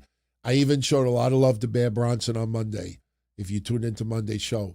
But, when I heard Impact Wrestling, TNA is going to have Frankie Kazarian defend the world title against Bear Bronson, I'm like, oh, that's going to quote Tony Schiavone, that's going to put a lot of asses in seats.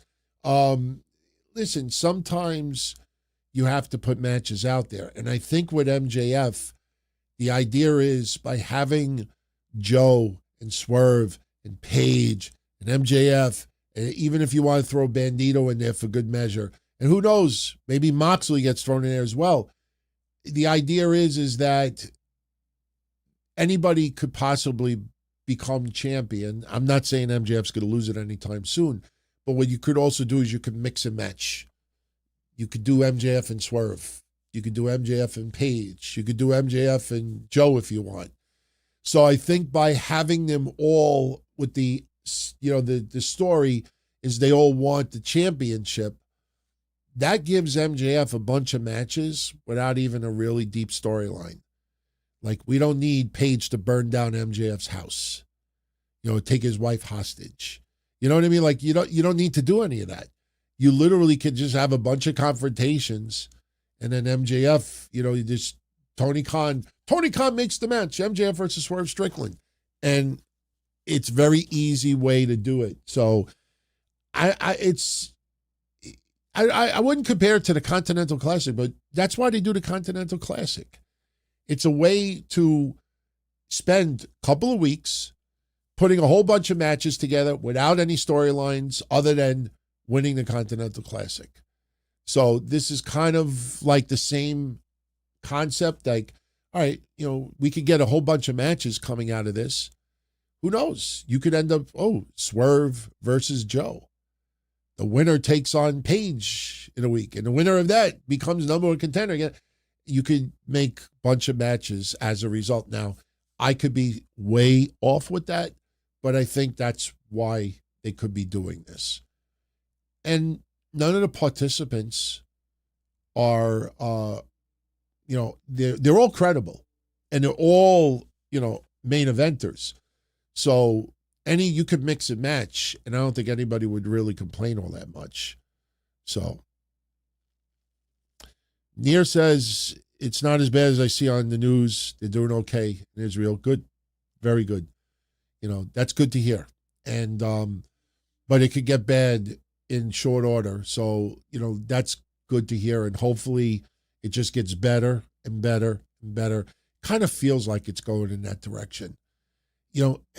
In 20 years, the unrest overseas is going to be much different. You know why? Because those, even in Saudi Arabia, when you see, look, still you see how women, are dressed there, and you see other things. Right now, you still have the old mentality alive. If you really want to be sinister, just think of Hangman Page and a bunch of others that don't pay attention to veterans. I'm sure they're all probably saying, yeah, in 10 years, a lot of them will be dead. We don't have to deal with their bullshit no more. I know that sounds awful, but people die off. I'll die off. A lot of people will die off. But overseas, the elders in Saudi Arabia, the elders in Iran, those who are still attached to the mentality of 50 years ago, they'll all die off. And what you will have is a new generation of people that grew up in a different world, in the social media spectrum. Now, you will get some, I hate to use the term like this, but why not? You'll get some insane clown posse, in some countries that, will just, the power will go to their heads, and they'll become radical and all this other stuff because they can. And, there'll always be that problem. But as the old die off, the new more and more will become in power. English says, Happy New Year, Don Tony, you legend. Just be me, I know that's not like extremely popular and it's not ratings grabbing, but it's not hard to have common sense or even just talk like this. I just think a lot of people out there just feel that it's more intriguing to say something entirely out of their minds, so. All right. Michael Gonzalez, 2026, the year the Yankees and Mets bring the World Series back to New York. I don't know what the hell the Mets are doing. I feel like the Yankees have a much better shot than the Mets. I have to wait. I have to wait until spring training and see what their rosters end up being. The Mets seem to have a vision in their minds. I don't know. I really don't know. All I know is that if you guys, and I'm not trying to claim I'm an expert, if you guys remember in March of this year, people were asking me my predictions for the Mets, and I said my big concern is the pitching.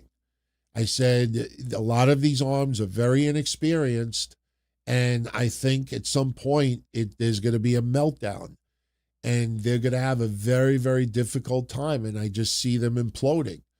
And the Mets had one of the biggest implosions in baseball history. It's crazy to see. The only reason why it doesn't feel as powerful is because it was a more gradual implosion. It wasn't like, with 5-6 games ahead with only 10 to play, implosion. That's the only reason why it feels a little bit less. But right now, I don't know about the Mets. I'm a little concerned. Sterling says I should wear a low-cut top. I just realized it. I purposely did that screen because we could just have like a regular full screen for a little while. I just realized that it's force of habit. But I got the Deli Man shirt on. I won't show my tits. Nobody wants to see my tits. Trust me. Dean Park says he's an Insane Clown Posse fan. Listen, I am not dissing Insane Clown Posse because of, their promotion and Vince Russo stuff right now. I think, it's a hot mess, but sometimes hot messes you can't turn away from. It's like a bad car accident. But they've been doing this online for years, and people still were not interested. There'll be a little added interest with Vince Russo, but it's never going to get to the level that they think it's going to get to. And I honestly think that's good. Because that's why I loved some of the indie promotions back in the day. And that's why I speak so fondly of some of the things that I was involved in, because was never intended to be for a huge audience. So ICP, huge following, man. I will never, ever forget the second annual Chris Candido Memorial Show. I was on that show. CM Punk was on that show. And I think that was the night that I became Don Tony. And I've told this story before. We had like 1,200 people at the show in Long Island. And we saw all these incredibly attractive women show up. And they're all wearing these outfits that were not New York. Not New York in the least. And I remember somebody saying, like, who's that? And they came from the Mid-South area because they wanted to see CM Punk, and there were juggalettes, and there was a interesting find. Ian Rotten was on that show. Corporal Robinson was on that show. Punk was on that show. In fact, I think Punk fought Ian Rotten. I think I played that match a couple of years ago. I own the rights to that match. Title Match Network put a very edited version up because they edited out CM Punk getting very, very derogatory with some people in the audience. They're like, no, we can't portray CM Punk like that in 2022. Oh, yes, you can. So I could have been a dick and just tried to copyright them. But, so yeah, they had juggalettes come all the way from fucking the Mid-South area, wherever their shows are held from. And they came to New York because CM Punk was on it and a few others. So when you could get people like that travel, I guess, I don't know if they thought they were going to hook up, and maybe they did. I have no idea. Joseph, happy and healthy to you as well, man. He's a fellow New Yorker from Astoria. Okay, Astoria. Listen, back in the day, I did the Bell Boulevard strip. All those bars. That was the thing back in the day. You go on Bell Boulevard, and you go for like 2-3 blocks. There's a whole bunch of bars back in the day, and the challenge was you go to every bar and you take at least one shot. See if you could get to the end of the block or wherever it is without throwing up. This is about 35 years ago, guys. But that we used to do that. We used to play pool. I don't know if it's still there, but there was a giant pool hall right near the Clearview Expressway that we used to go to. And we used to play pool over there. I loved playing pool over there. Giant pool hall. So, trust me, I do remember that neighborhood very, very well. Do remember it well. A21 Ultra. First time caught a live episode in 8 months. He's glad I'm doing well. And nice hat. It was by it wasn't a bribe, but someone, did a $10 super chat like a month ago, and they're like, bring back the Italian hat, because I always wore the baseball cap backwards. It's not like I have to hide my hair. I mean, it's all messed up right now, but, I always wore the baseball cap backwards. But, I figured, you know what? There's a lot of podcasters out there that also wear the cap backwards. And I was like, you know what? I'll bring it back. And people seem to like it. And my wife, I was going to wear one tonight, but I originally was going to wear the DTKC shirt, but a lot of it was cut off. But she got me a bunch of Italian shirts for the shows. She got me this Italian shirt that says, forget about it.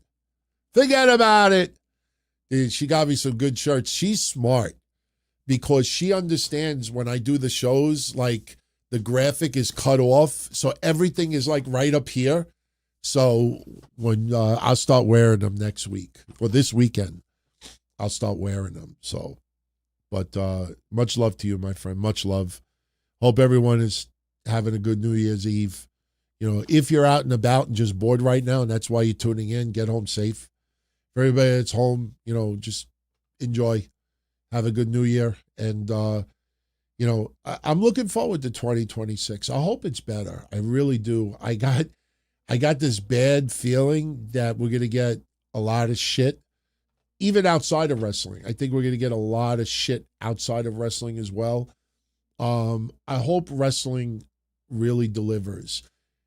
Listen, I've been watching wrestling since 79. There has been shit at some point every year. Not everything is going to click. Not everything is going to be popular. I have said this countless times over the years, and I even said it in my predictions for Saturday night's main event. Wrestling is supposed to break your heart.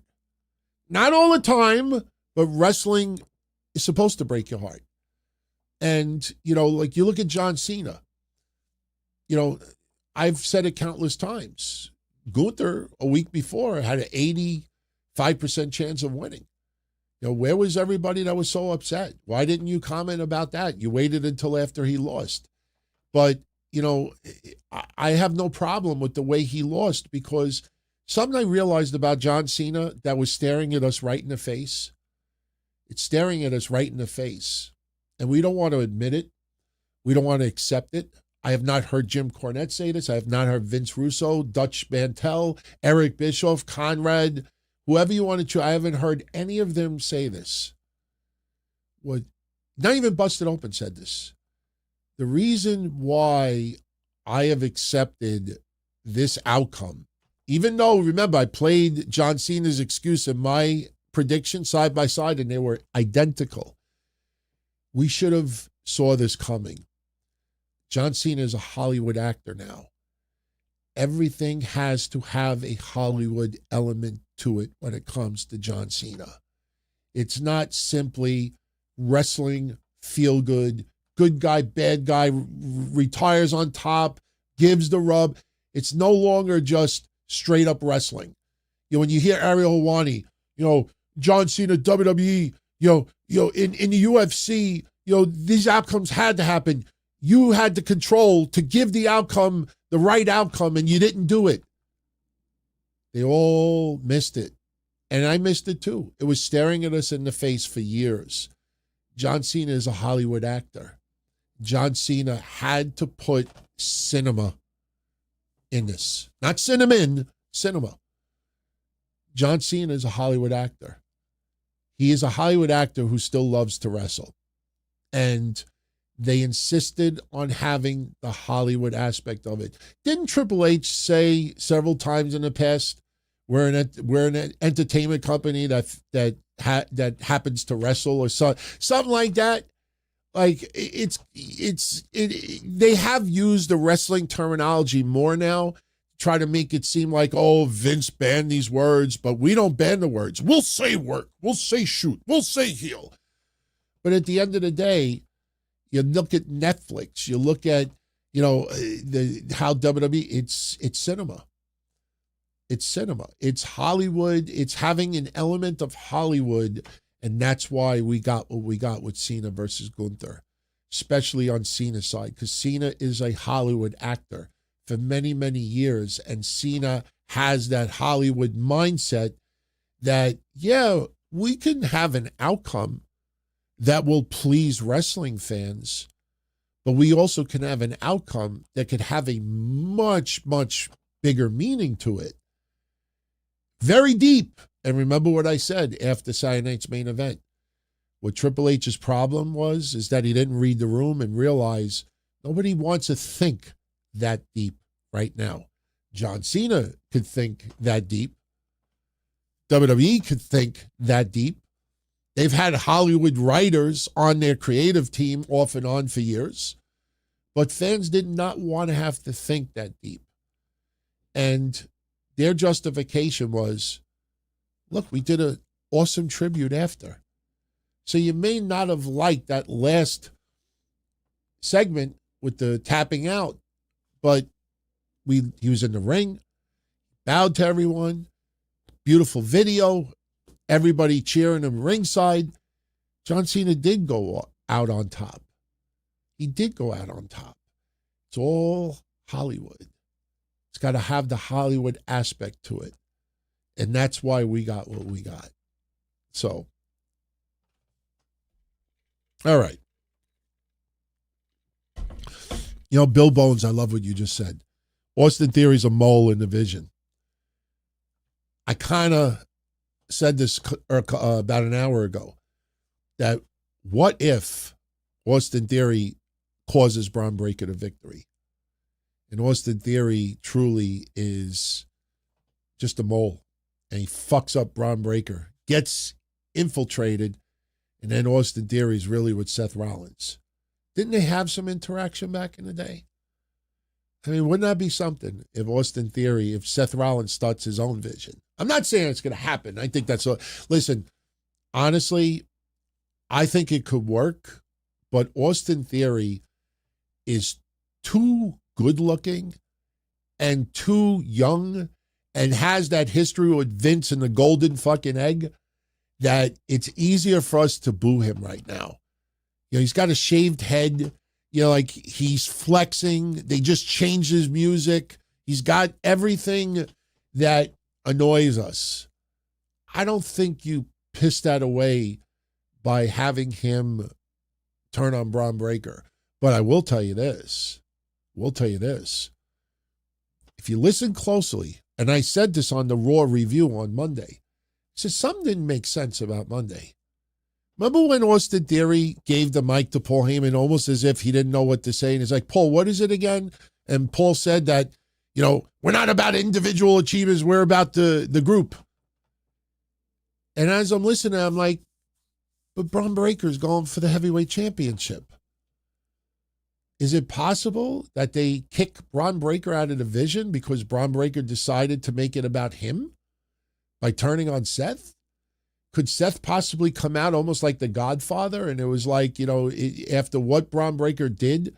But then how do you explain Bronson Reed's actions towards Seth? Don't give me, you know, he tsunami'd the respect into me. You know, like, we could really think deep, but I don't think WWE wants to go that deep. There are too many other players, from CM Punk to Roman Reigns, wherever this goes with the Usos, and Cody Rhodes, and Drew McIntyre, and, you know, there's others that, you know, and Seth Rollins is nowhere near a return. He's still 5 months away, 4 months away. So I love your take on it because I could see that. Because a little bit of Monday, what they were saying was contradictory. But I don't think WWE is going to think that deep. I think that's, again, you know, we shouldn't have had to think that deep about Cena's loss. We certainly don't need to think that deep by having Austin Theory be a mole and turn on Braun Breaker. Plus, if you think about it, Austin Theory got involved before Braun Breaker ever challenged CM Punk for the championship. Remember, he curb stomped at the Survivor Series And then Braun got the pin, and then Braun challenged CM Punk. So why would he do all that when there wasn't even that opportunity yet? So that's why I think it's an awesome way to think about it, but I think we're just way too deep with it. That would be something like if we smoked, like if we lit up, and I don't mean regular cigarettes, like we'd be like, dude, Mike, dude, could you imagine if Austin Theory was a mole and he just set Braun up? Dude, remember what he said when Paul said we're a group and not individual? Dude, I could picture us smoking, be like, yo, that's deep. It's gonna, yeah. Like I could see that, but I don't think it's gonna happen. We're at 11:58, 35 seconds. I hope it's in sync. Yeah, it is in sync. It is in sync with my phone. All right, yeah. Let's see. We're almost at midnight. I like my screensaver. That's my screensaver for my phone. I don't know if you can see it, but that's, just went off. Yeah, that's Bella, and that's my wife. So if you look at the bigger picture, you see Bella, she's got to pull like this because I always wave like this. I'm trying to get her to do this. And all she does now is she'll go like this just once. So, all right, so we're counting down. We're less than a minute away. So, not everything of 2025 was garbage, as some people will make you think. It's definitely a lot to forget about. There's some stuff we wish we could forget, but we can't forget. But all we can do is look ahead to 2026. I'm not trying to sell you a bunch of shit. I feel a lot the same as a lot of you out there. But if we go into 2026 already thinking its demise, it's going to be a long, long year, man. It's going to be a long fucking year. So all we can do is, just hope that 2026 is a better year. We'll have some people retire. And Happy New Year. Happy New Year, everybody. We are exactly at midnight. We are at midnight. Oh, wow. Larad's with the 100 spot. Much love, my friend. It says, Happy New Year, bro. Happy New Year to you as well, everybody. Much love. I got to get the woman in here. It's the annual tradition. We got to bring her in here. I'm going to tell her to bring the dog in here as well. Let me see if I could get my wife in here. Sorry about the little quick lull, but why don't you come in here? Oh, never mind. Happy New Year. You didn't dress for the occasion? What occasion? Just a new year. Same damage. Can I have a kiss? Oh my God, no makeup. Shut up. Should bring Bella in. Bring Bruno up here. Let them see Bruno. Bruno, you want to see Daddy? Yeah, I want to show you all Bruno. Like Bella's, I'll show you Bella too. She's coming here too. This is Bruno. Everybody seems to really get infatuated with Bruno's colors. This is Bruno. He looks like Gizmo, right? He looks like Gizmo from Gremlins. That's Bruno. On the side. Bruno. I think he's scared of that light. Hey, Bruno. Bella's should Hey, my be. little boy. Hey, my boy. Bella's like, I don't want to be. Hey, my boy. He's my boy. He's my boy. She's running. Yeah, we'll get Bella in here in a second. Bella's big. He's deceivingly big, right, Bruno? Hey, little boy. Bruno, look at the camera. Hey, little boy. All right, now get out of here. Get lost. All right, she's bringing in Bella. No, just kidding. Bella. She ran. She doesn't like the light. Bella. Hey, my girl. This is my girl. She's a big girl. Hey, Bella. Remember when she was a Hey, baby? my girl. If I hold her like this, yeah, she loves this. Hi, my girl. Darling. Hey, Hi, my darling. girl. I was just showing everybody the picture. Say hello. Beautiful Look, you are. this She is doesn't Bella. like that light. Bella, easy. It's okay, sir. Easy, my girl. Oh, she's a little scared at the Yeah, light. she's scared of the light. Hey, We're going to put her I down? love you. Okay, hold on. Let me move My her. girl? You can put her down right behind Okay. All right, say bye. Say bye. You see? See? All right. I got to let you go. Okay. Just close the door for me. No, I'm going to leave it open so everybody in the neighborhood can hear you. Oh, my wise-ass wife. All right. Well, I got to do one other thing, everybody. Just please bear with me for a second. I have to do this every year. I think everybody would expect this. Got to call my mom. This will last 10 seconds. Watch. Happy New Year. She won't even say hello. She'll say, hi. Happy New Year. Happy New Year. Yeah. Is Daddy up? Are you? Yeah, hold on. All right. Happy New Year. Yeah, Happy New Year. Were you sleeping? No. Oh, okay. No, it sounded like you were sleeping. Oh, Happy New Year.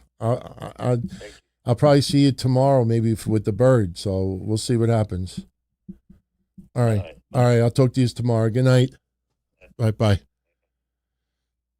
All right. One more. I got to call. I have to call the bro. I got to call my brother from the same mother.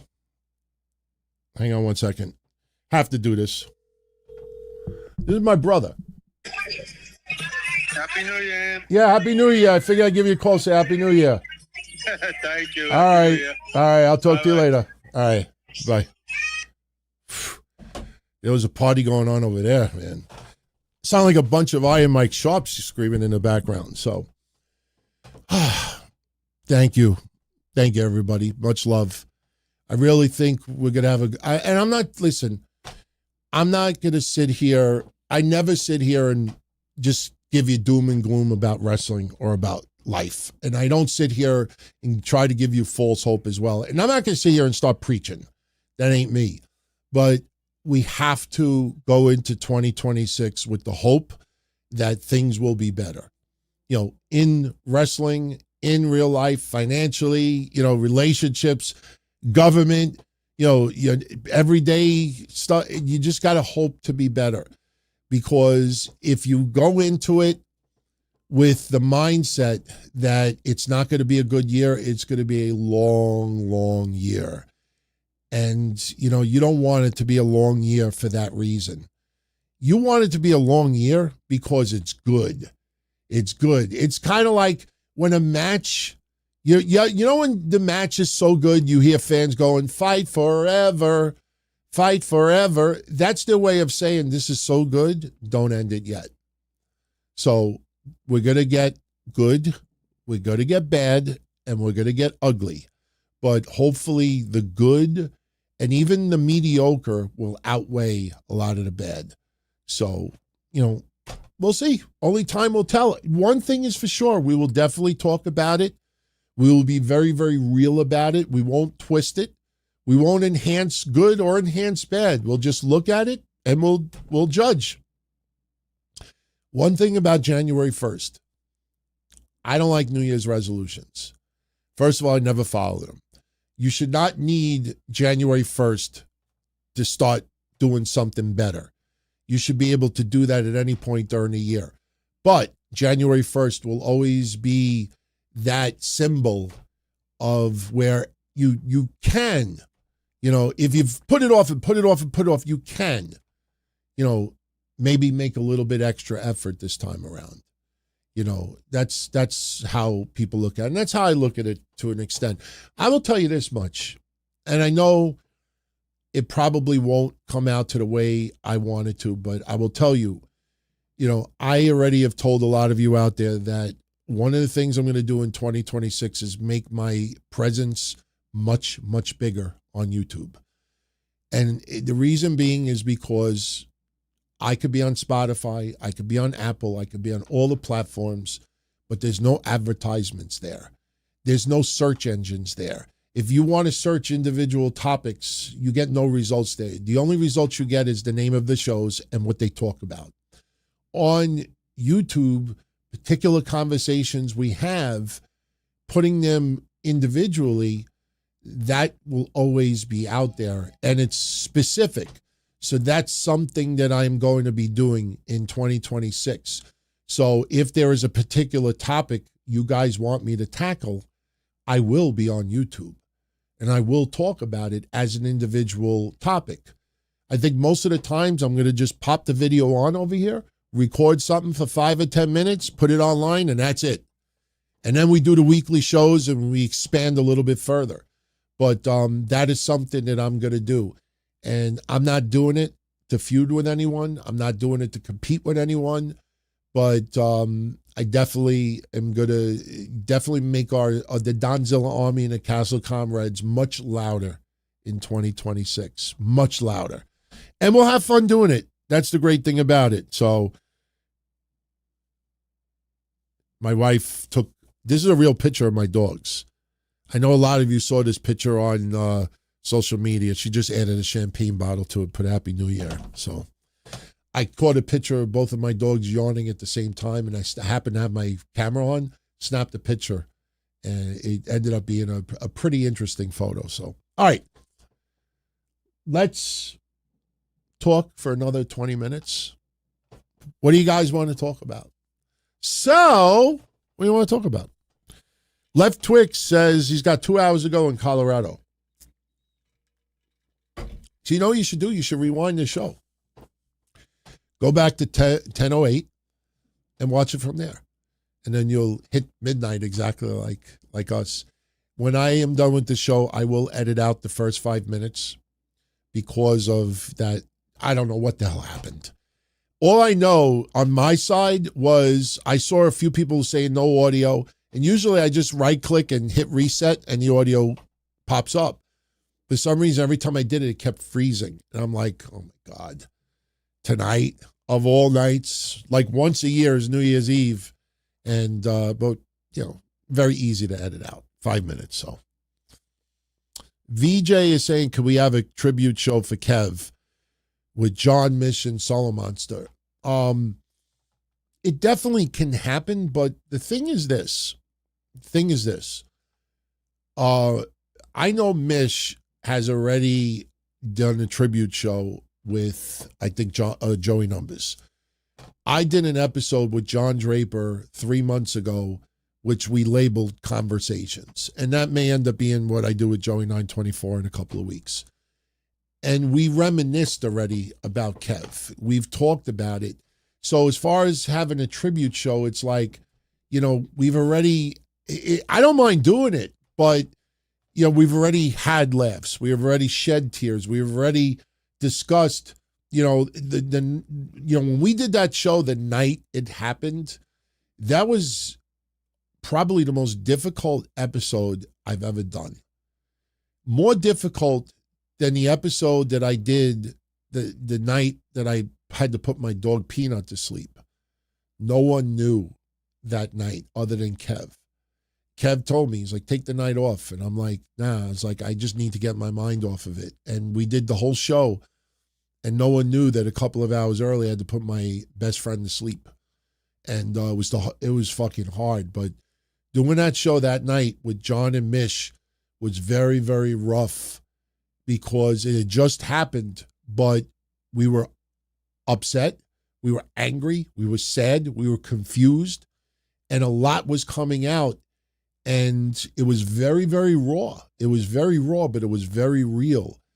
And since then, we've had follow-up episodes being more, you know, on a positive note and just remembering with good times. Like, I don't mind doing it, but I even think Kev would say this, like, how many times do you do it? I will tell you that there is going to be a tribute shirt coming out within the next month or two. There's going to be a tribute shirt that's going to come out. I'm going to have someone do the artwork for it. And all the profits from it is going to go to the same cat charity that we did when I raised the money from the Super Chats a while back.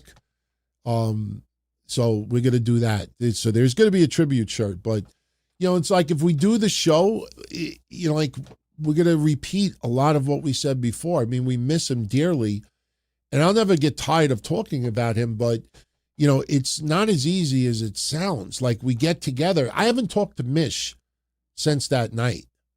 We're not on speaking terms. I don't hate him anymore. I don't dislike him anymore. And he said the same towards me. We've just chosen to go our separate ways. I have not talked to him. And, you know, like, I don't know when I will talk to him again. I know Joey and I are going to reminisce a little bit because Joey and I have not talked in 18 years. So, and listen, I'm going to share a couple of old clips very, very shortly so you can get to know Joey a little bit more from back in the day. And then you'll understand a little bit more why it was so confusing. Why were people in wrestling enjoying us? Like, why are people, what I would tell some of these wrestlers, I'd be like, we should be saying this to you, not the opposite. And they would say, tune into your show every week. I'm like, why? Like, what's so special about the show? Again, fat, white Italian guy, metalhead, young Kev, Puerto Rican kid in a wheelchair, Jamaican guy. Like it's not even like they're in the business. You know, why?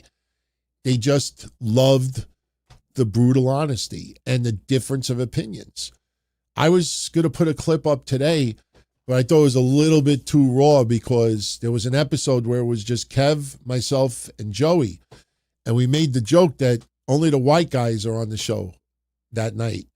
And, we were all shits and giggles, but the thing is, if you take it out of context, it sounds awful. But this was right around the time when current white was a thing.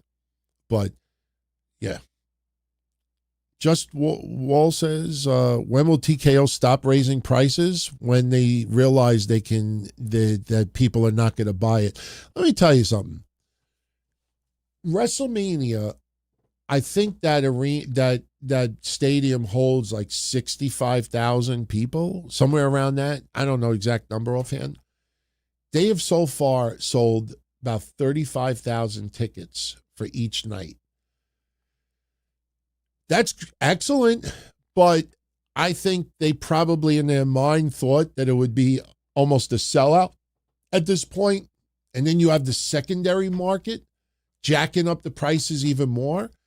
I think they'll keep raising it until they realize that they've hit their peak with that. I think one of the misconceptions about TKO, and I'm not sticking up for them, but one of the biggest misconceptions is that they don't raise the prices every show. It's not like today it's $50, tomorrow it's $60, next month it's $80, 2 months from now it's $100. They have set prices. The only reason why it doesn't seem consistent is because the shows are all different. WrestleMania is much more expensive than Money in the Bank, and Money in the Bank is a lot cheaper than Survivor Series. Survivor Series is not as expensive as SummerSlam, which is a lot more money than this. In Saudi Arabia, they get paid a certain amount. So it's not like every single month it's the same type of show. And Raws and SmackDowns, yeah. But even Raws and SmackDowns, different states, different tax brackets, different expenditures, different costs for different arenas. A more famous, bigger arena might command a much higher price than some, older building that's not as, popular. Might be more in the boondocks. So the biggest misconception is that TKO is raising it every month. They're not. But, it's good to get a point where ticket sales are going to be disappointing. They will sell 50, 60,000 tickets for WrestleMania. But what'll happen is some deals will start coming out.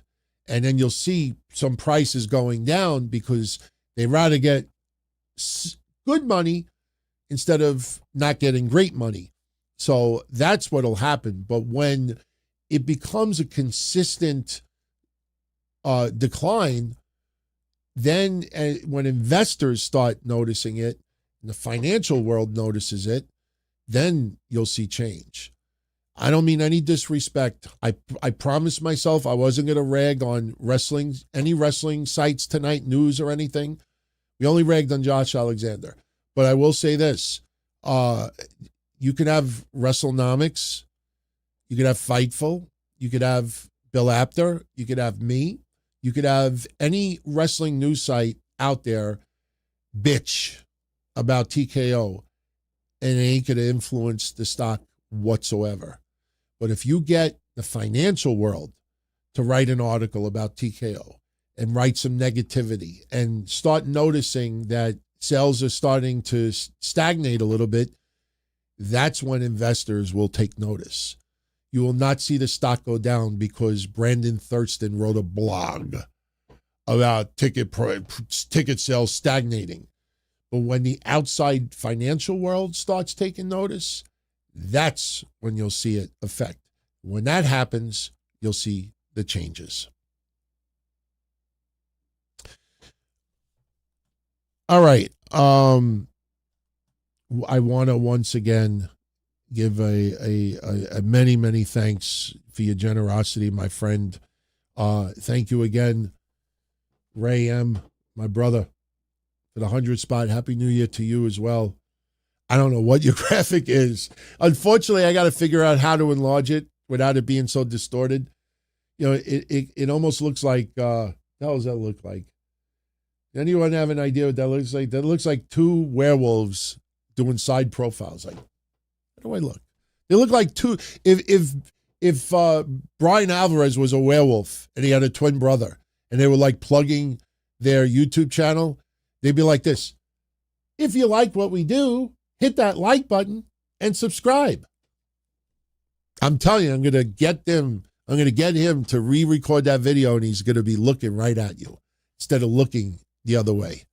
So if you're not supposed to look that way while you're driving, anyway, thank you again, Ray.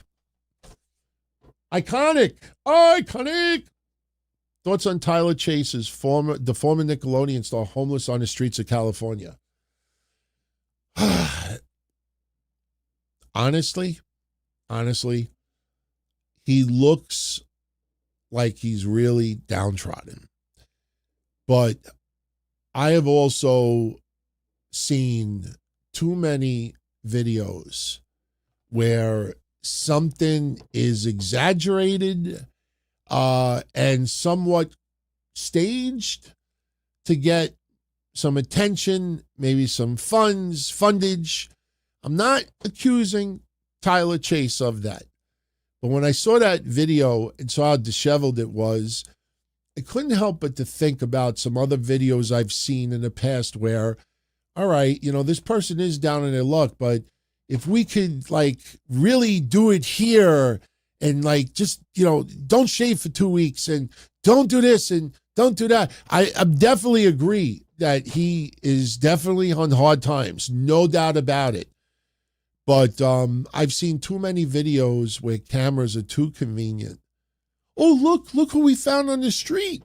It's Tyler Chase.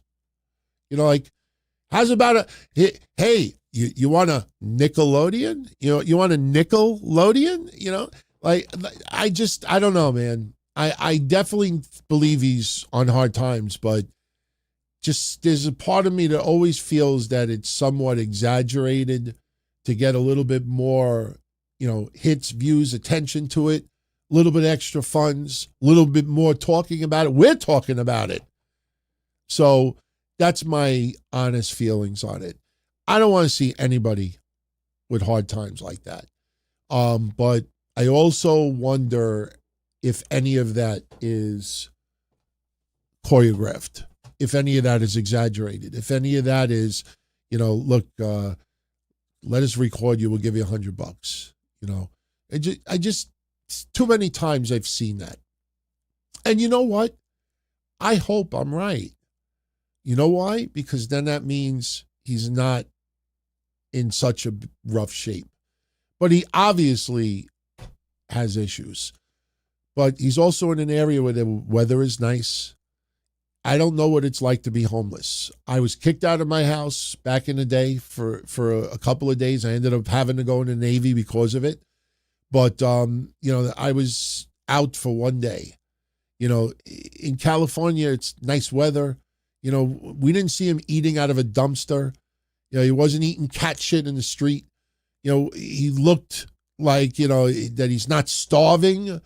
He definitely looks like he's on hard times, but I wonder if how much of that was enhanced for video purposes. So, oh yeah, no, I agree.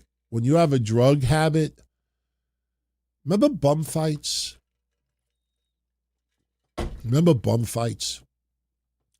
There were many different versions of it. It wasn't just Jackass. It wasn't just MTV. There was the New York version. There was the Cali version. There was the hood version of it. And there was an infamous video. I don't remember where it was. I'm sure I have the video saved in my old hard drive somewhere. But there was a video where you had two elderly guys, white guy and a black guy. I think it was from South LA. And they were drug addicts and they were homeless. And they gave them both money to fight. And one of them got the shit knocked out of him so bad that they had to bring him to the hospital. And the whole thing was done, to feed their drug habit, to all record it for entertainment purposes. And it's awful. It is awful. And, but, some of those bum fights that we used to see that used to be funny, some of those were legit bums, and with drug problems. And hey, you want $20? You want a hit? You want some right now? You can have it right now. You want it? Go beat that guy up. Go find him. He wants to kick your ass. You want this money so bad? Kick his ass. It's twisted, but it's true. It's true. You take someone when they're really, really down like that, and you bribe them, and that money's not going to go for good causes. I told this story many times in the past. There was a guy, a lot of you will remember this story. There was a guy in my neighborhood that was homeless, and he would always be at the traffic light with a sign, cardboard sign, that I'm homeless. I need money for food. And one time I was with my uncle, and my uncle stopped. And about a half a block away was a Dunkin' Donuts. My uncle pulled over and told him to come over, and he thought he was getting money. And my uncle said, "What do you want from Dunkin' Donuts?" I'm not hungry right now. All right, but what do you want? He's like, "Can I have the money instead?" And my uncle's like, "No, whatever you want. I'll go to Dunkin' Donuts right now and get it for you." And he didn't want it. He wanted the money. And my uncle told him to go fuck himself and drove away, because my uncle realized that he's begging for food, but he was using the money for drugs. And, when you're fiending like that, you're at rock bottom, man. So, I just hope that he's not at that level, because listen, what happens if he does OD and drop? Like, who's at fault? Like, do we find the homeless problem at fault? Do we fault the people that, gave him the money and recorded him? It's a messed up situation, and it's something that I don't ever want to be a part of. So, oh yeah, Doug, dog, Queen of the Hood. Absolutely, man, Queen of the Hood. There's some wild shit out there, man. There's some wild. The only video that I ever saw that I really got a good laugh out of, and some of you may remember, I posted on my Twitter account. It was two old guys fighting, and one of them looked like Ric Flair, and we pretended it was Ric Flair and Hulk Hogan still wrestling, and they literally were like wrestling each other and fighting each other, and it was they just kept falling on their face. No one got seriously. It was two bums. But it was like this is Hogan and Flair still competing in like 2023 or whatever it was. I do have that video still. I'll find it. I'll share it with you. It's definitely a viral video. It's not easy to get help for yourself. When you're on hard times like that and you're fiending, you get withdrawal symptoms. Withdrawal is crazy, man.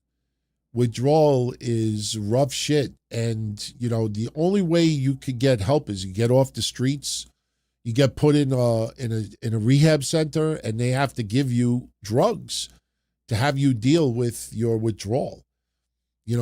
Listen, guys, I'm going to tell you something very revealing before we go off the air. A lot of you know this already. I've been taking painkillers since 1996 because of my car accident. I only take 1 to 2 a day. The max. 1 a day, sometimes 2 a day. 1 at night, 1 during the day. That's how much pain I'm still in. I have a spinal stimulator in me. I have some physical issues going on. That's how much pain I'm in. I don't know what I would be able to do if I didn't have pain medication. It's not just the physical pain, but my body chemically has adapted to pain medication since 1996. This is now 30 years taking it. I take it therapeutic. I'm not in any danger of failing kidneys, or it's therapeutic. My doctor is a pain management doctor, and that's what they do. They manage your pain. They don't cure your pain. I deal with pain 24/7, but it's manageable where it doesn't interfere with me as much as it could. But I always say to myself, how am I going to deal with not just the pain, but the withdrawal that for 30 years my body's been taking something and then suddenly it's not taking it anymore. I would have to take something else to masquerade that so my body could adapt. It's messed up, man. It's messed up. But, I'm going to have to be on them until the day that I drop. But I only take, and it's a very low dosage, I should say also. It's a very low dosage. But that's how much pain that I deal with. And that's probably why I got a little bit extra annoyed at Josh Alexander too, because he doesn't know what it's like to deal with, just that kind of pain. It's pain that never goes away. You might have a day, years ago, there would be points where for like 2, 3, 5 minutes for over a week's time, 2, 3, or 5 minutes, I would suddenly feel like I had no pain whatsoever. And it would be like, holy shit, I don't have any pain right now. And that would last for about 5 minutes for an entire week, and then it would stop. You don't know what it's like to have that kind of pain that never goes away. And, it gets worse in time. And, when you turn around and you just post a stupid animated clip like, duh, you're like, you better hope you're never in that situation. Because you're going to definitely know what it feels like. And then you're going to preach. And then someone's going to talk shit towards you. You ain't going to like it. So. Iconic says he's seen the photos on TMZ. He put the microwave in the bathtub and tipped over in the mini fridge. There's again, somebody said there's a video of a homeless man throwing a Subway sandwich on the ground because he wanted the money instead. I'm telling you, drugs are crazy, man. Especially when you get coming. That's why even when China was alive still and others, and you hear that somebody accidentally overdoses, it's not that, oops, I took 10 instead of 2. That's not what they mean. But when your body gets chemically dependent on, even alcohol, Jeff Jarrett, Kurt Angle, others that have dealt with alcoholism, or whatever their vice was, Jeff Hardy, your body becomes chemically dependent on it. So your body almost starts making you shake and you can't sleep and you can't even function. But if you just take a little shot, suddenly everything is good. That's why, I always felt alcoholism is a disease. When I was younger doing the shows, I would say a lot of horrible stuff about Jeff Hardy and Kurt Angle and everybody else, because it would be like, come on, man, you don't know when to say when, you're an adult. But not understanding the chemical dependency on it. That's something a lot of people don't think about. They just think about the addict and the addiction, not understanding that the body, if you don't take it, life is rough, man. And it's much easier to just take a little something and then you feel fine. The worst thing about mine is when I get sick, when I had COVID. When I had COVID or I had the flu, it was either, do I take my flu medicine or do I take something for pain? Couldn't mix the two together. dangerous, even on therapeutic levels. And I would be like, nah, man, I want to get better. So I take the flu stuff, and then I can't sleep the entire night because my body's in unbelievable pain. And it's looking for that chemical that my body's been dependent on. It's crazy shit, man. That's why when someone like William Regal professes like he does and preaches like he does, that's not him trying to talk down to wrestling of today and those who are doing those crazy moves. That's someone who is dealing with excruciating pain and doesn't want to see other people having chronic pain. That's what it is, chronic pain. Chronic pain sucks. It sucks. And, people that have it, that don't want to see others get it, that in itself, should tell you, man, I better be careful. All right, let's start bringing this home. Parker Lynch. Parker Lynch says, brother Jay, brother, you're a tag team champion. Brother, what happened? Brother, you were world champion. What's next? What's next, brother? You're going to be the 24/7 brother, the speed champion. Brother, what are you doing? This you're going in reverse, brother. Am I wrong? I can picture Rikishi. Listen, Rikishi must be on cloud 9 right now. The Usos, I say it, for this generation, probably the number 1 tag team. Some people say the New Day, and my only argument to that is New Day needed 3 people at some points. Usos did not. The Usos being, I think it's 8-time tag team champion right now, is huge. It is huge. And it's good. Jey Uso needed to be brought back down to earth a little bit. Listen, you want me to give you a good comparison? It's not the greatest comparison, but I think it's good enough. Bully Ray. Bully Ray in TNA and Impact Wrestling at points was the world champion. Bully Ray was a singles star for several years. And after all of that, we still look at him as one half of one of the greatest tag teams that we saw, that we saw ever. At the end of the day, we'll always acknowledge his individual achievements, but we will always look at Bubba Ray Dudley, Bully Ray, as one half of one of the greatest tag teams in our lifetime. And I say the same thing about Jey Uso. Jey Uso was able to break out. It worked. He had the yeet. Fans got behind him. There was a movement. He backed it up, got his fill. And then, it started to, creep in that, okay, this is not a permanent thing. I was able to break out, but at the end of the day, I'll always be remembered as one half of the Usos. And that should not be a bad thing.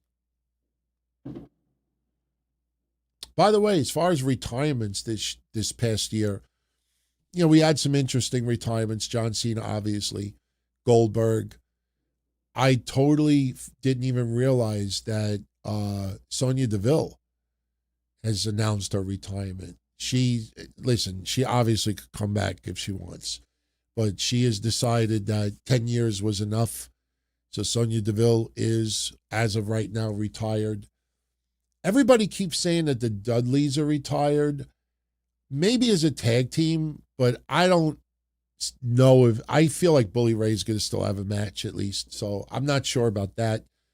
I'm doing this off the top of my head, so I may forget someone. Christopher Daniels had his retirement match, I think, against Hangman Page. He did do a comedy match on Jericho's cruise as Curryman, but he is pretty much retired. Homicide retired due to health issues. Tony DeVito abruptly retired, which we talked about on Monday. Who else? Who am I forgetting? I know I'm forgetting 1 or 2 people. Can't think of anybody else right now. I think I've covered the gamut. Rene Dupree retired. Thank you, Niner Gang. Rene Dupree retired, so he is done as well. We will see a few retirements this year, no question. I mean, AJ Styles is obviously the one that everybody's talking about. Sami Callihan, he retired? I didn't hear anything about him retiring officially. Yeah, he retired. Very well, as far as that, I don't know about that. I don't know about that. I mean, unless there is a very serious medical condition, let me put it this way. I think more people would be talking about Sami Callihan if they truly thought that he was retired. I don't know about that. I don't know. It just feels like, wow, that was definitely not talked about much by fans. I think we have to give that a little time. Look at Sonya Deville. Sonya Deville, she got released. And then the next thing you know, like 7 months later or whatever it was, she didn't have a match. And she's like, you know what? I'm not going to have another match. That's it. I'm done. You know what I mean? So I think the big question now, Jake Hager, yes, thank you very much. Thank you, Douche, Twix, and everybody else. Jake Hager, yes. He did announce, I think with Ariel Wani, that he is retired. So, but I also think he's another one that under the right circumstances would come out of retirement. Guy could still do it. Like, why wouldn't you do it? Like, I don't think he's had any like real bad medical conditions that would prevent him. So I think some people, what I think happens with some people is they hit the lull. They hit the lull where suddenly they're not getting the calls. They're not getting the bookings. They're not getting much of anything. They start doing other things outside of wrestling. Next thing you know, a month goes by, 3 months go by, 5 months go by.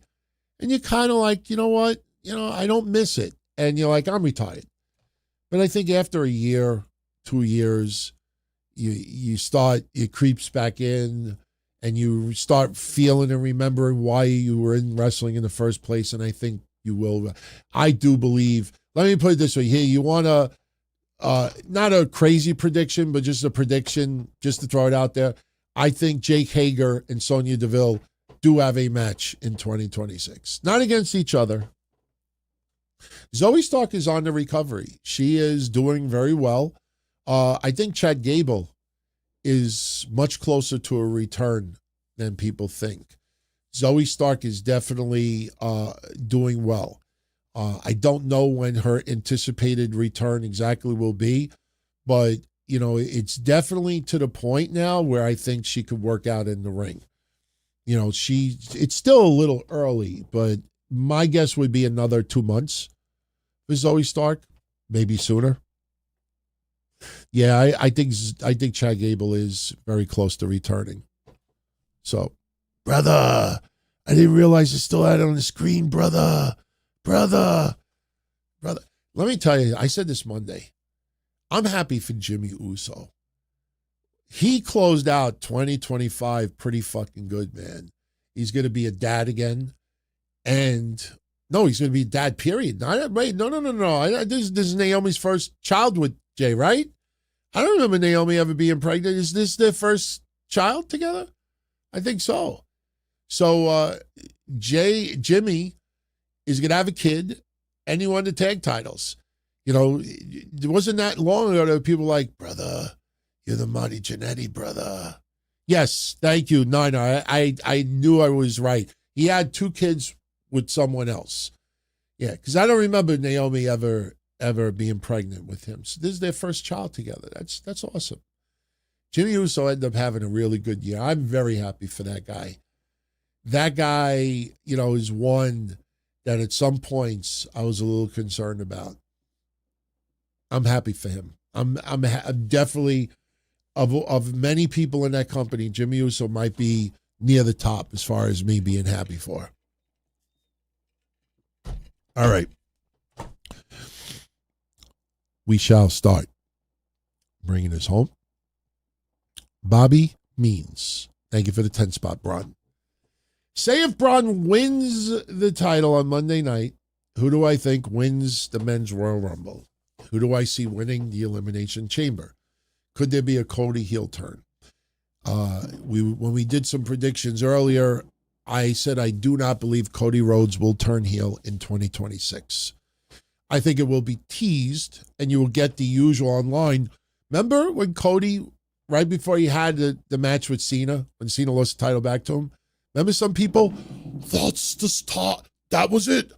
Cody he's turning heel. He just gave it away. That's it. That's nothing.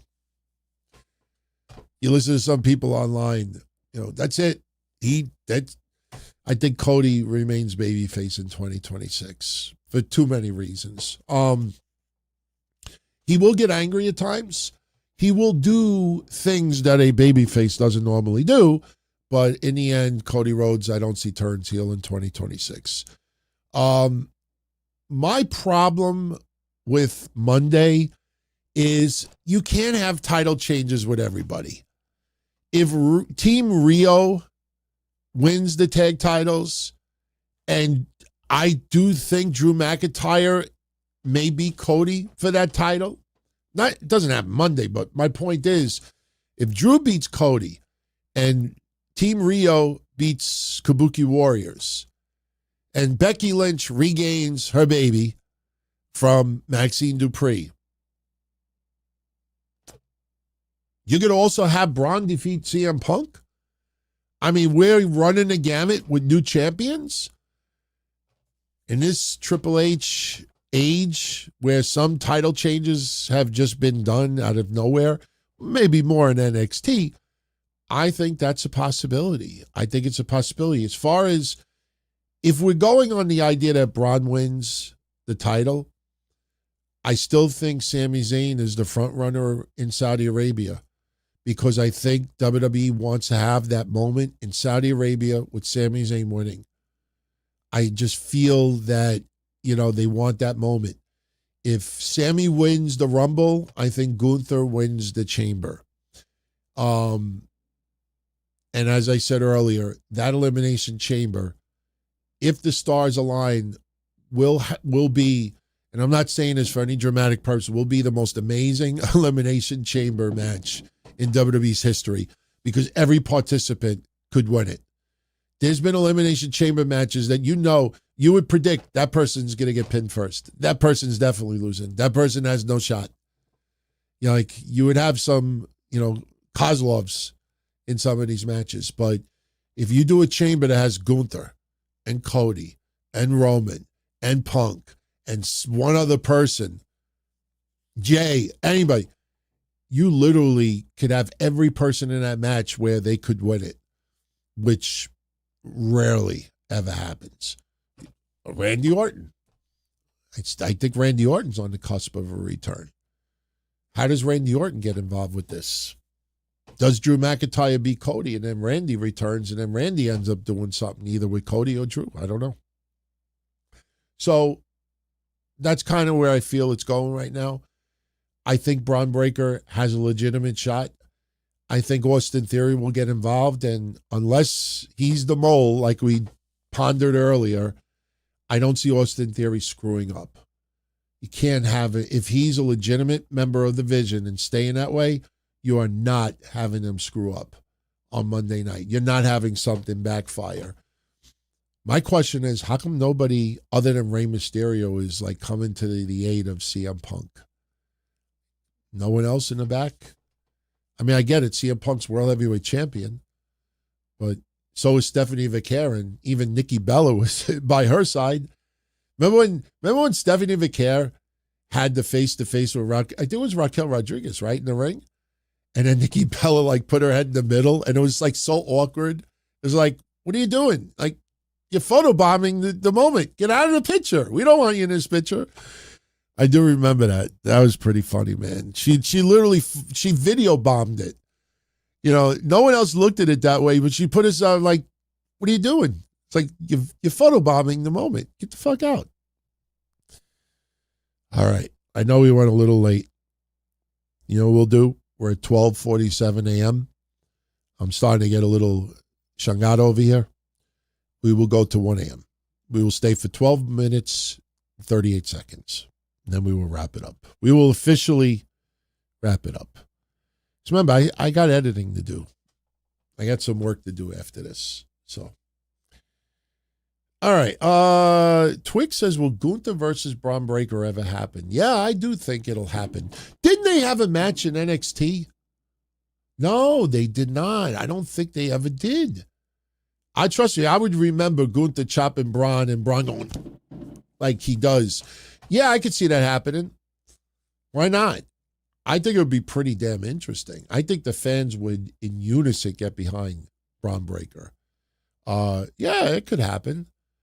You could tease anything at this point. That would be an intriguing match to have Gunther versus Braun Breaker. That's a match that you don't hear many people ever bring up, but that would be a pretty interesting match. Kevin Owens, he had his neck surgery. Michael Gonzalez. There are some betting odds that Kevin Owens does not return to the ring in 2026. He had it not too long ago. Obviously, he's recovered enough that he can be out and about. In fact, isn't he one of the trainers for LFG this coming season or the season that's here?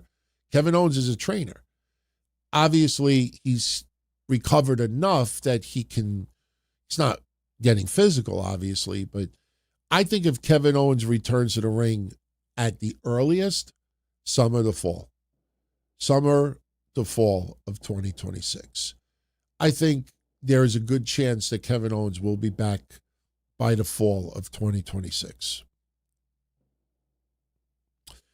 Roll Harris, my thoughts on Javon Evans winning Superstar of the Year for NXT.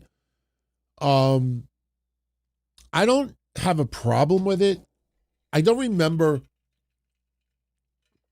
if I chose Obafemi. I think Trick Williams won it last year. I think my choice originally was Obafemi. My honest take is this. Javon Evans is awesome. Javon Evans should have won substantial gold at this point. I feel like they had to give an award to Javon Evans. And what NXT has done, to their credit, is they've stuck to the same categories for the last couple of years. So because they stuck to those categories, other than match of the year, how do you get Javon Evans an award? So I think the idea was Superstar of the Year, but I think the fans voted that. I think WWE legitimately took the fan count, and that's a popularity contest. I don't have any issue with it. He's obviously going to get promoted to the main roster, and the guy's an incredible talent. I just hope they don't promote him yet completely, because I want to see him versus Leon Slater at Stand and Deliver. And if Javon Evans gets to become officially a Raw superstar, a match against Leon Slater at Stand and Deliver will not happen, because Javon Evans will no longer be an NXT star. So I hope that this is just a little dip in the pool, test the waters, let the fans get acquainted with Javon Evans, and then maybe you pull back a little bit. Remember, they did that with Jakar Jackson and Last Legend for a little while. Remember, they were on the main roster. They fought in Saudi Arabia for the women's tag team titles.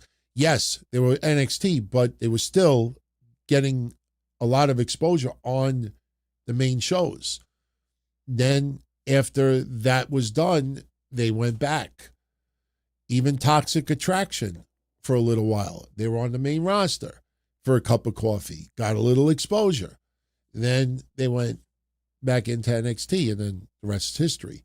So I don't have an issue. Twix is asking, will Big E ever wrestle again? I don't think so.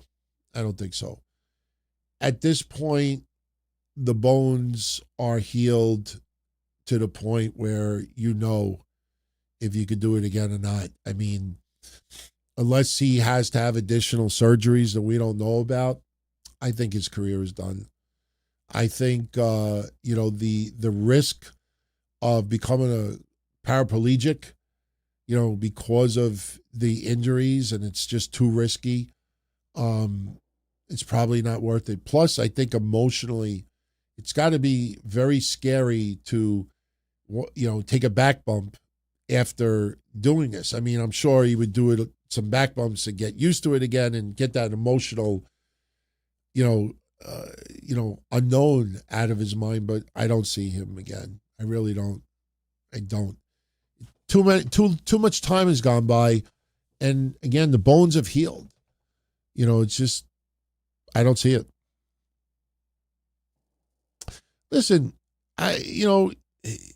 he not everybody wants to wrestle that many years. Some people have retired at a very young age. Some people have retired other sports at a very young age. So it's not the way he wanted to end his career, but, doing other things and having other ventures and, enjoying life other ways may have given him that much peace where he is content, that he's happy. He's financially doing okay. So, I'm sure he misses it, but, you get to say, look at like Triple H, even the busted open goofs. And I say that lightheartedly. Even them, oh no, they're going to do a match, Triple H and The Rock. It's happening. I said, no, it's not. No, it's not. You get a pacemaker in the heart and everything that happens, Dave, you don't have any family members that happen to? Doesn't get better. The pacemaker battery just gets older. It's like, The Rock and Triple H, it's got to, no, it ain't happening. Once the heart gets to that point, that's it. It ain't happening. And Triple H, as time goes by, he does interviews like, no, I'm not doing it again. You crazy? That's it. It's out of my system. I'm fine. I'm done. Could be the same thing for Big E. Just not involving heart, obviously. Rose says, do I see Cena having a standalone headliner for the Hall of Fame? Do I see Batista getting inducted with him? That would be pretty cool. Batista gets inducted with John Cena. It's possible. Batista, it's just very interesting. Like, why is it that big of a deal? There's no physical Hall of Fame. He's not doing movies 365 days a week. He doesn't have to take a bump to get the award. Thank you everyone for this award and take a back bump, like take a chair shot. Like, it's not like he's having a match. Like, why can't you just take the award and go? So something happened there. Something happened. Don't know what, but yeah, I think Batista at any year could accept his award. Cena being a standalone, no. I could see John Cena already. I could even, you want to know something? Here's a prediction. Not saying it's going to happen in 2026, but I'll make a prediction. Someone out there will report this, that once we start hearing rumors that John Cena's going to the Hall of Fame, or it's I think it could be 2027. Saudi Arabia, yeah, I could see John Cena possibly going to the Hall of Fame in 2027. And I think you will find out that John Cena has some input on who also goes in the Hall of Fame, the same class with him. I think at the end of the day, there'll be a panel, obviously, but I think John Cena will have some input who goes in that Hall of Fame class with him. He will not be a standalone. He will be part of the class, but he will be the headliner. Yeah, Batista was supposed to go in the Hall of Fame in 2020. COVID hit. He decided, was he going to take the award? Here it is now, almost 6 years later. Just ship him the award. Send it UPS. What happened like the Academy Awards? Triple H comes down there. I will accept this award for Batista who was unable to attend. It's like the Academy Awards. The winner is so-and-so. So-and-so, thanks everybody, but I will accept in their honor because they were unable to attend. Send it UPS. Ship it to them. That's it. Batista, you lost your chance. You don't want to go in right now? All right, we'll just ship it to you. That's it. They wouldn't do that, obviously, because Triple H does have, or had a tight relationship with Batista. I don't think he would do that to him. But me, after a while, that's why even before they buried the hatchet with Bruno and others, back in the day, I used to say on the shows, and we have the archives to prove it, I used to say, if I'm Vince, put Bruno in. Put others in. Put Owen Hart in. Put everybody in. And especially someone who's alive like Bruno or someone else. And then, when Bruno was like, are you fucking nuts? I'm not coming to accept the award. You just have Vince go out there or somebody go out there and say, Bruno was unable to attend, so we accept this on his behalf. And that's it. You get him in the Hall of Fame. He doesn't get the opportunity to show up and thank everyone, and fuck him. I mean, obviously they weren't going to do that to Bruno. Triple H was not going to let that happen. But, you want to put someone in and someone who doesn't want to accept the award, put him in anyway. Tony Schiavone, we played that clip on the History Show 2 weeks ago. Tony Schiavone made that, public, statement. If he dies, WWE wants to put him in. His family's instructed to tell WWE, go fuck yourself. I'm WWE, put him in anyway. Then if you really want to be morbid, you could say, Tony Schiavone was unable to accept the award because he's dead, so we will accept it on his behalf. And then put it in the WWE offices in Connecticut. Vince McMahon will go into the Hall of Fame. I don't think he'll go in while he's alive. It would be probably the wildest prediction to come true. I don't see Vince accepting it. Even if he didn't have this controversy, even if Vince was sterile, even if Vince couldn't get a hard on, even if Vince was a priest, never had sex in his life, even if Vince was the poster child of good, I think Vince McMahon still would have been like, I'm not going in. That's Triple H. I'm not going in. Damn it. I don't think Vince wants to, he doesn't want the attention on him. Even though he didn't mind the Netflix documentary until, Janelle Grant came along. Oh, by the way, I'll leave everybody with this as we go off the air. When I talked to Joey yesterday, we had a very interesting conversation about Vince McMahon and Janelle Grant and everything else, because he actually tuned in to the episode that Kevin and I talked about Janelle Grant, Vince McMahon from 2 years ago. And I asked Joey yesterday, I was like, what's your take on it? And I'm not gonna talk for him, because it's definitely gonna be a discussion that we have when we do our episode together. But let's just say that he is in the camp that Janelle Grant was 40 years old and was able to drive and wipe her ass and do everyday activities. But for some reason, once the pants unzippered, she was unable to think for herself. And he didn't say it like that, but the point is that when you actually start looking at Janelle Grant's entire life, employment and everything else, you start realizing, like, wait a minute, she was in her normal capacity like 23 hours a day. But that 1 hour that she spread her legs, suddenly, like, she didn't know what she was doing. The point is that we're not saying that Janelle Grant did anything wrong. We're not saying that at all. But what we're saying is that, there's definitely more to the story. And I am convinced Vince McMahon recorded a lot of this. It has to. You look at, for anybody that's interested, I'm going to go now, but anybody that's interested, WWE just put on YouTube a whole bunch of rare footage of The Ultimate Warrior. It's not all rare, because I do remember Warrior's School and the commercials when he was working out and everything else, because we covered it on the shows. So that's not rare. It's just that nobody's watched it in a very long time. They do have some old footage when he came up with Sting, but they also have a lot of behind-the-scenes footage with Warrior. And there's some very good shit in there. But my point is, going back to the 1980s, Vince McMahon wanted to record everybody backstage. He didn't record them in the showers. He didn't record them in the bathrooms. He didn't record in the upskirts. But Vince McMahon, if the wrestlers were preparing, if they were hanging out, if they were just, like in the catering, there was always a camera recording somewhere. And for us being wrestling fans, that's very cool, because we get to see some backstage footage we never thought we would ever see. But because he was so into recording, he had to have recorded his intimacy. You got a hot piece of ass like that, you're not going to record yourself with that person and just enjoy. That guy has to have recordings. There had to have been cameras. There had to have been something. That's what I want to see come out in court.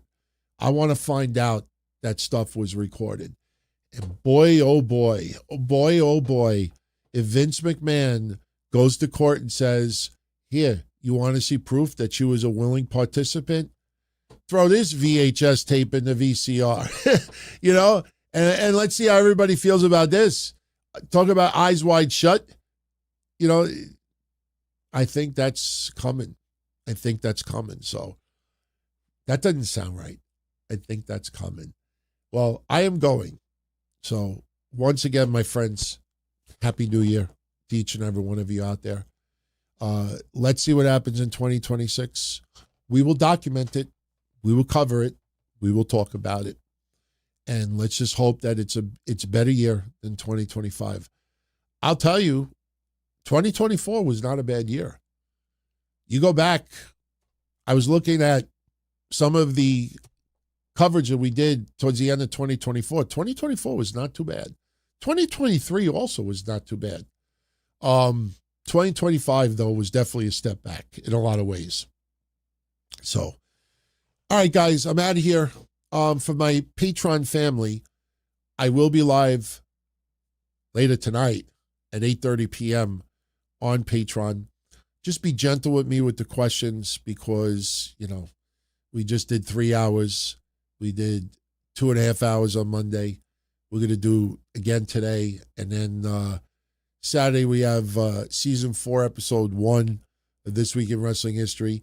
If anybody didn't know about the announcement, yes, it's coming back for another season. I had some people in wrestling that convinced me to bring it back. And one person in particular said, you only have 1 year's worth of coverage to add to it, which is true. This past season, I had to add 7 years. I had to update 2018 to 2020. Well, 2018, 19, 20, 1, 2, 3, 4. Yeah, 7 years of wrestling. I had to update it to. So now I only have to update 1 year. But I will tell you, week one, oof, shitload happened a year ago. And it wasn't just Raw on Netflix, the first episode. There was a lot of other stuff that happened. So we'll definitely bring that back. And then Sunday, we'll do the sit down. And then next week, we will start transforming everything. Little by little, we'll be getting stuff online. You will see some things change a little bit. We're going to update channel members, change a little bit of that content. You know, that video will be coming in a couple of weeks. So the month of January will be me reorganizing. And I think February 1st is when things will start to be on a regular rotation. So to be continued. My friends, thank you as always. I am out of here. I hope you all enjoy your New Year's Day.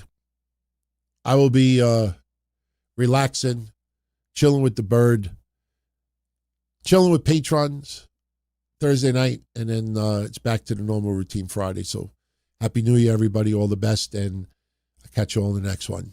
Ciao. As far back as I can remember, I always wanted to be a podcaster. For me to live any other way was nuts. To me, those goody-good people who worked shitty jobs for bum paychecks and took the subway to work every day and worried about their bills were dead. I mean, they were suckers. They had no balls. If I wanted something, I just took it. I ran everything. I paid the bills. I paid the host. I even paid the masked maniac. Everybody had their hands out. Everything was for the taking. We always called each other good fellas. You would always hear from somebody. You're gonna like Don Tony. He's all right. He's a good fella. He's one of us. But if you're part of my crew, nobody ever tells you they're gonna get rid of you. It doesn't happen that way. There weren't any arguments or curses like in the movies. See, your haters come with smiles. They come as your friends, the people who've claimed they care the most for your life. And now that's all over. And that's the best part. Today everything is different. There's lots of action. I don't have to wait around for everything like everyone else. Oh, I didn't get the vaccine? Fuck you, vaccine me. Oh, your delivery guy has COVID? Fuck you, feed me. Right after I moved here, I ordered egg noodles and ketchup, and I got spaghetti with meat sauce. I'm no longer an average nobody, while they get to live the rest of their lives like a bunch of schnooks.